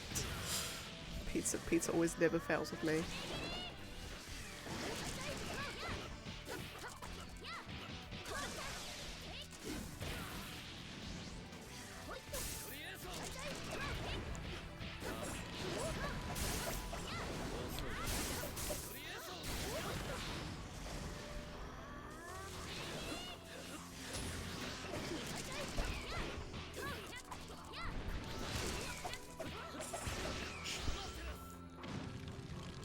Pizza and ice cream. Yes, it is the best duo, and it is your insides scream afterwards. But it is so fabulous. It is so fabulous when you're eating it. That was we used to at Pizza Hut here. I don't know if I would assume they probably did it over there, but we had like a mozzarella stuffed crust. Oh man. It was some good stuff. It was some fabulous stuff. So we had extra large pizza, mozzarella stuffed crust, me with my double loaded Hawaiian. It was huge, and we would eat all of it in one go, and then we'd have ice cream for dessert after, and it was the most pleasant experience. But then you feel like rubbish afterwards, and then you kind of like note it down, like, right, remind myself not to do that again, but you just do, because your brain's like, hey, remember that time that we had the amazing pizza and ice cream. That is me and the boy. Yeah, it was kind of just like, okay, we haven't got anything organised for dinner, let's just go and get the usual. Hurt our bank accounts and also hurt our waistlines, but hey, what can we do?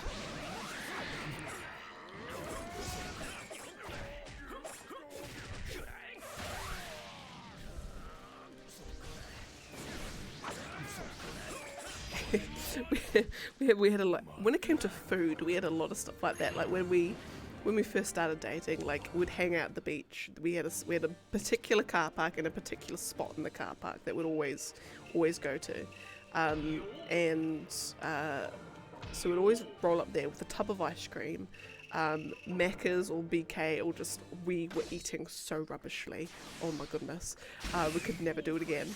And that would just kind of just be us. And then also there was a Chinese takeaway place in the town we used to live in called China Palace, and it was absolutely the best Chinese takeaway place in the world. Like, I don't say that lightly. It is unbelievable how nice it is. It was incredible. So it was kind of that we would just have that all the time. When either one of us goes back there and the other one's not there, we don't have China Palace, like, just because it needs to be the two of us together. Yeah, and so we'd have all the food things would be like us, like our thing. Yeah, I think we're just kind of just happy that the other person was into food as much as we were. And I think his family, and I suppose our family, my family too, were also quite pleased that the new member of the family was into food as much as the rest of them were. Yeah, but no, we do have BK here. We've got Macca's, we've got BK, we've got KFC, we're actually getting Taco Bells as well. Taco Bell is a new installation. There's not many of them, but there's like 3 that I know of. Or 2 that I know of. Yeah, we were slowly getting. But we haven't gone to Taco Bell purely because of just what we've heard about it online. Just the whole memes around Taco Bell. I mean, I don't imagine it would be the same because, yeah, but yeah, we just haven't gone. Is the Baja Blast, is that a Taco Bell only flavour? Because I'm pretty sure we can buy that at the supermarkets.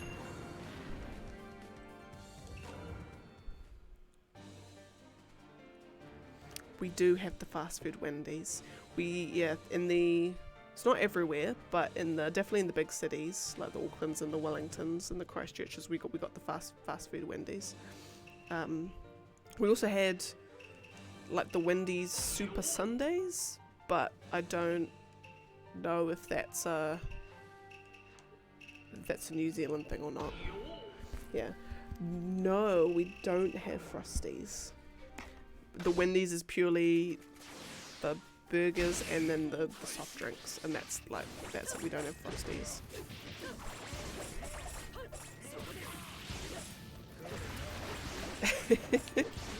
I ain't kidding you.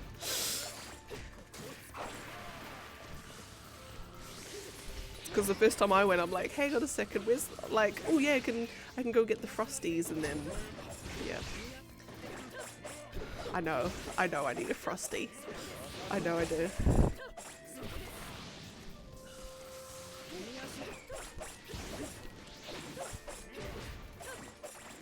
Oh, that was it, because I always thought Dairy Queen was just like a brand of milk.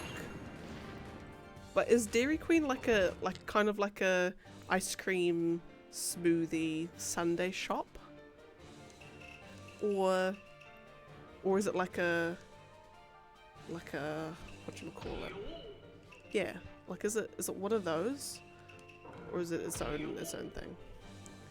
Some also have actual food. Okay, yeah, because I've always wanted to go to a Dairy Queen. Because I think when I saw, I'm like, oh, hang on, it's more like, it's like mostly an ice cream shop. I'm like, well, I've got to check that on the list when me and the boy go through our food tour of the US. You know, put that on the list.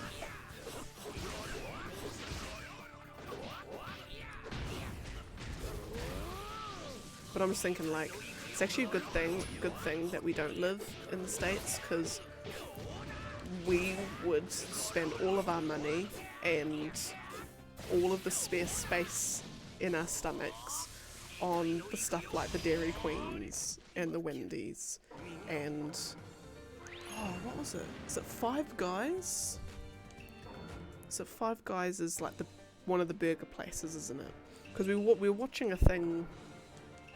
We were watching a thing on YouTube, and it was either I think it was the Five Guys or something that like they actually. Yeah, they had really, really good stuff, and they were very particular with the ingredients that they used, or they were particular about something.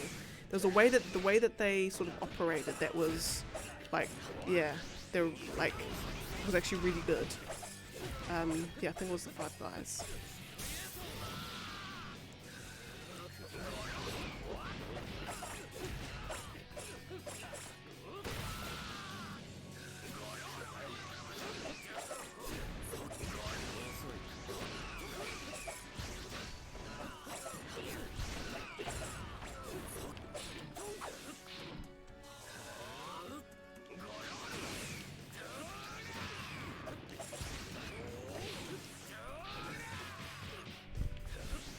Oh my goodness.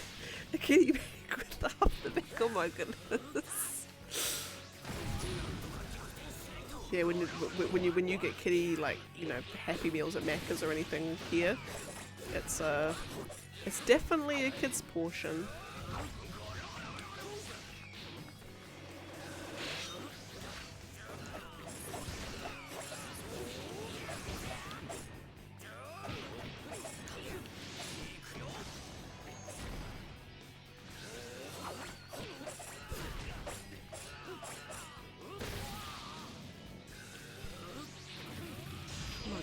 That's like, dang.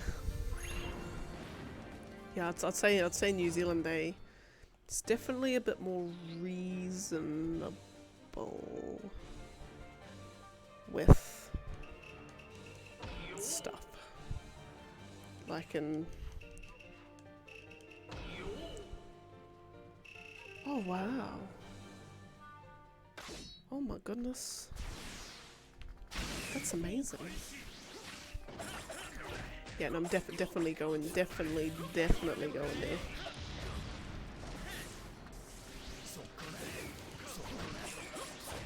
I'm just like, it's like, because I mean, I've got absolutely no idea when our foodie trip was going to be. I think our first trip overseas is going to be,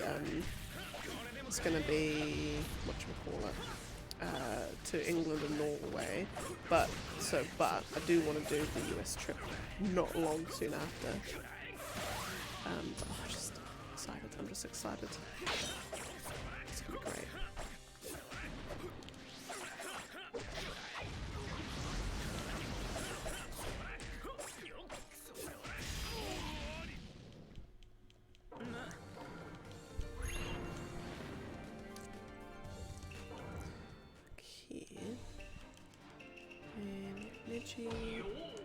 Shikamaru.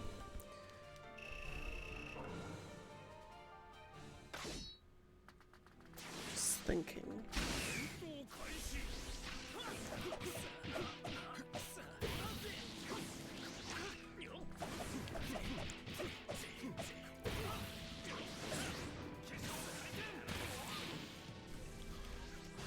Yeah, the thing here with I mean, is there any fast food place that's like amazing?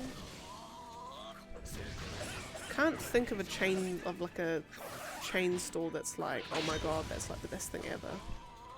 I think. I mean, Carl's Jr. Oh no, even then. Fuck, I keep forgetting about Carl's Jr. But like for us, at least what me and the boy have noticed, you kind of like yeah, it's more like the cleanliness or like how clean the food tastes is sort of for us the main thing. Yeah. Oh! Happy New Year in Cebu! Is it Bon Année? Is that how you pronounce it? Happy New welcome to 2023. You join me in the new year. Oh, you're just under 6 hours. Oh. This is Taka again? Oh my goodness. And who am I facing? Darui.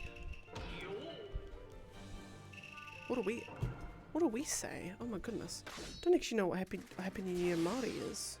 Let's have a Google.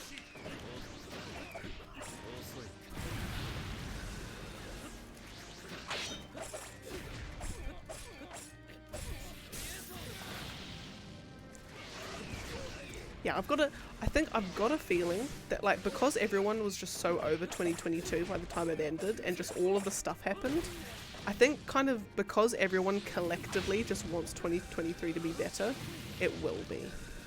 I feel like we're finally getting out of the whole COVID stuff, and yeah, I don't know. I've got a good feeling. I mean, whether this good feeling lasts, then.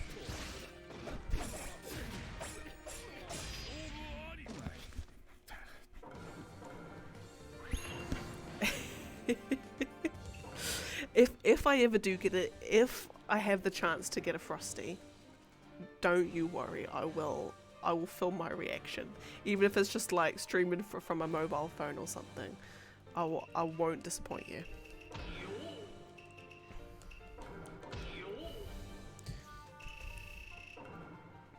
Get chocolate. Oh, okay.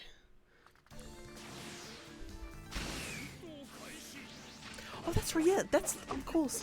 That's another reason why 2023 is going to be great, because all of the most amazing video games coming out. We got Final Fantasy 16, we got Final Fantasy 7 Rebirth Part 2, or Rebirth. We got Zelda. We got the next Star Wars Jedi.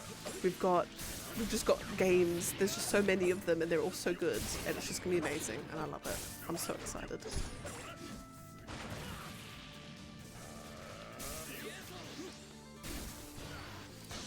Right. Happy New Year in Māori. Hari Toho. Oh no, hang on. Ngā mihi o te tauho is in is Happy New Year in Māori. Right, Danzo. And oh my god, the emote. Babe, that's so cool. Danzo and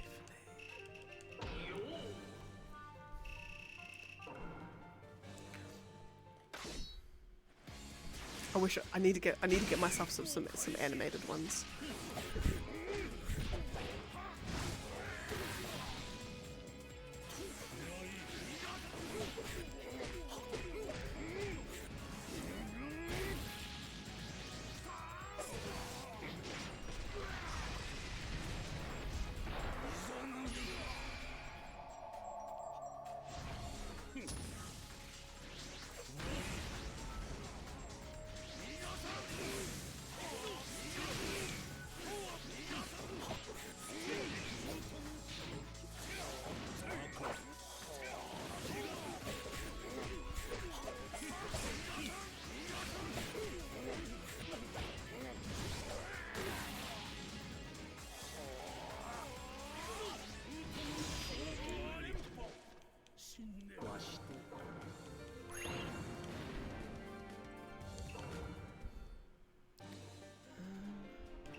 I think I might do, what I might do is I might do 4 more fights. I'm gonna do 4 more fights and then, oh my god. Oh yeah, no, we're definitely doing a nice. We are definitely doing a nice.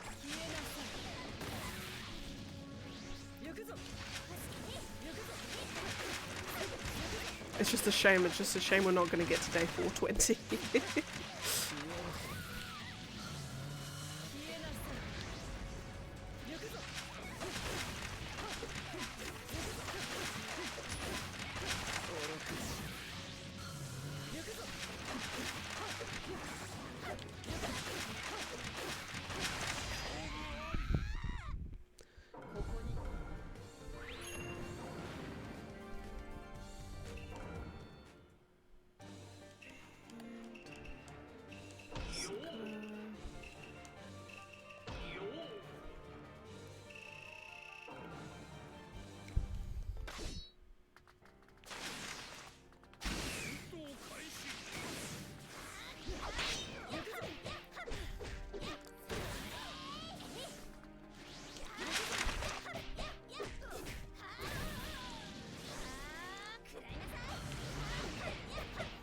I'd say as I've gotten older, I mean, I'm not even, I don't even know if I'm like a grown-ass adult yet, but I think I don't mind child characters as long as, yeah, I just hate the trope of the child character just screwing things up for everyone. just being reckless and bratty and not listening to people. And I'll tell you the perfect example of the child characters that the child character that I hate, that I despise with a passion. If you've ever played Borderlands 3, there's a character called Ava, and she is, actually I couldn't even tell you how old she's meant to be, but she's like, she would what would be classified as a kid. The things she does in that game lead to the villains being able to do bad villain things easier, and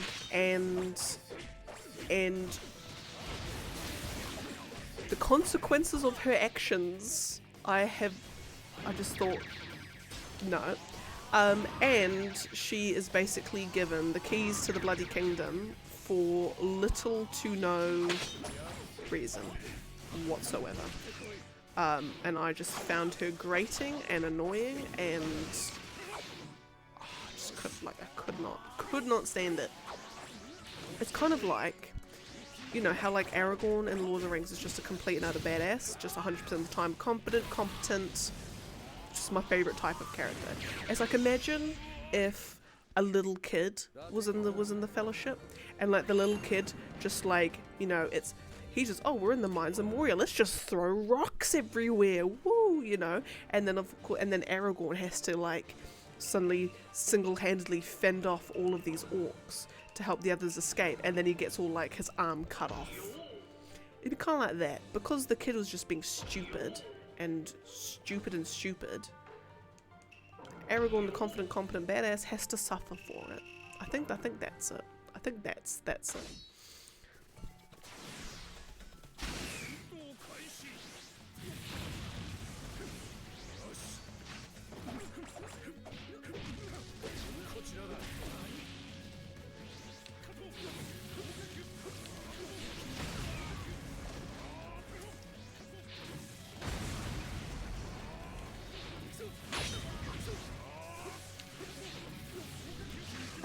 I can see the point around that, you know, we are all stupid because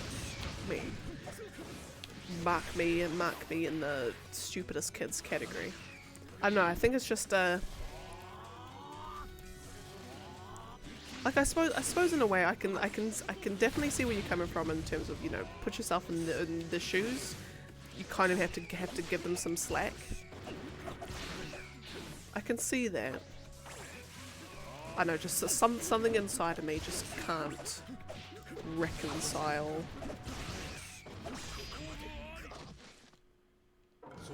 I don't know.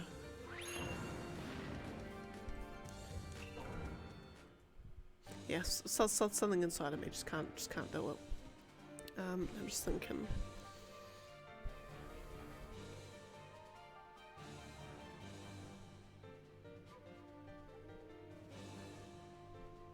Screw it, I'm gonna do 6 more fights.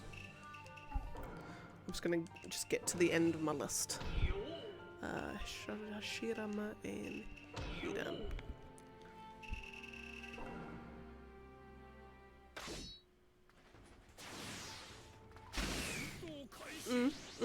I can let's see, yeah, when you got kids who are just like, life is pain, it's like, bro, you're only 7. Like, it's like you got about like 20 more years until you can start saying life is pain with some conviction.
Do you think it's a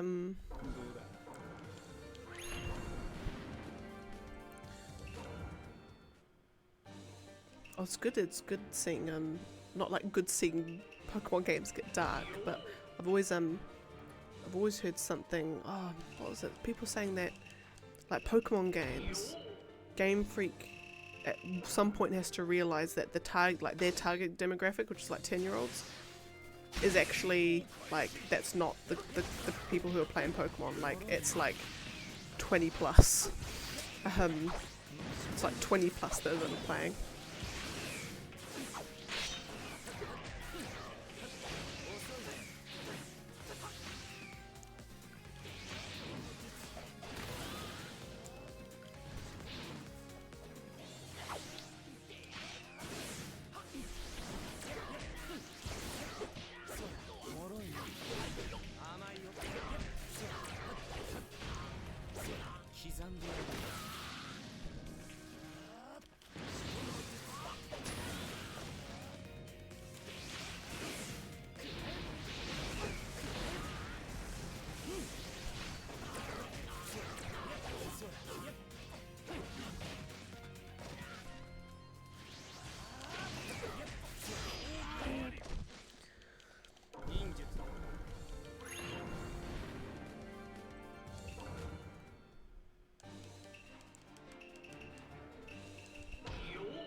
Goodness.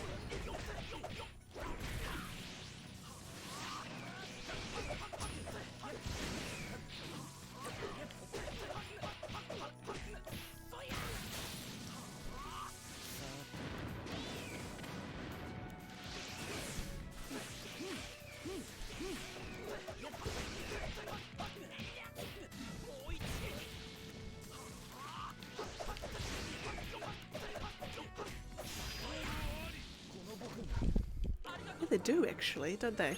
I think it's a part of me almost thinks that I think as time goes on and people realize that, oh my god, wait, games can actually have absolute bangers, and then the game studios are like, hey, Mr. Composer guy, just go wild, just do what you want to do. Like there's a bit more trust that like there's certain, like you get songs that even just taken out of the context of the game are just fantastic songs even in their own right. Like it even just in terms of how like the composition, like how they're composed as well. Yeah.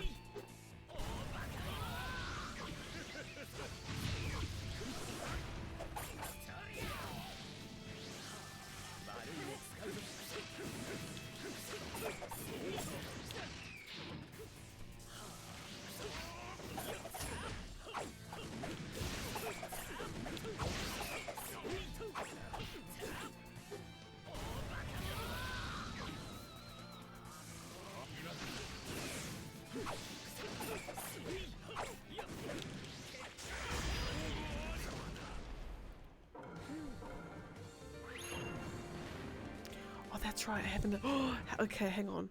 How do I enable links on my stuff? How do I? Hang on. How do I enable links on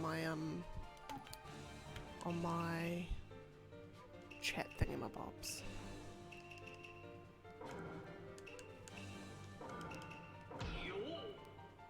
Oh, you were able to post it? Okay, never mind. Don't worry. Don't worry.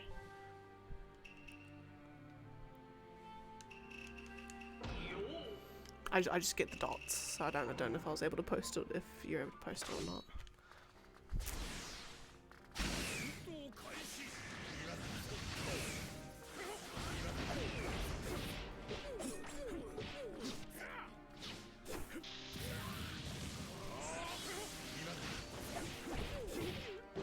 Oh, okay, bad.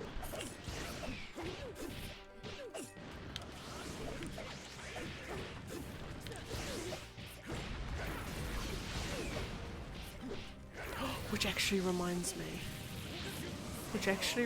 I've probably got a question to ask just around having new copyrighted music on a... Actually, no, never mind. No, I think I've already figured out what we're doing on it.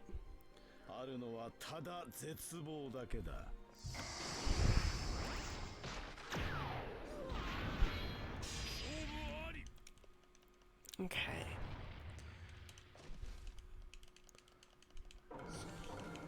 Alright. Now that is technically all the fights I actually have, like, mapped in terms of, like, I literally have got no other fights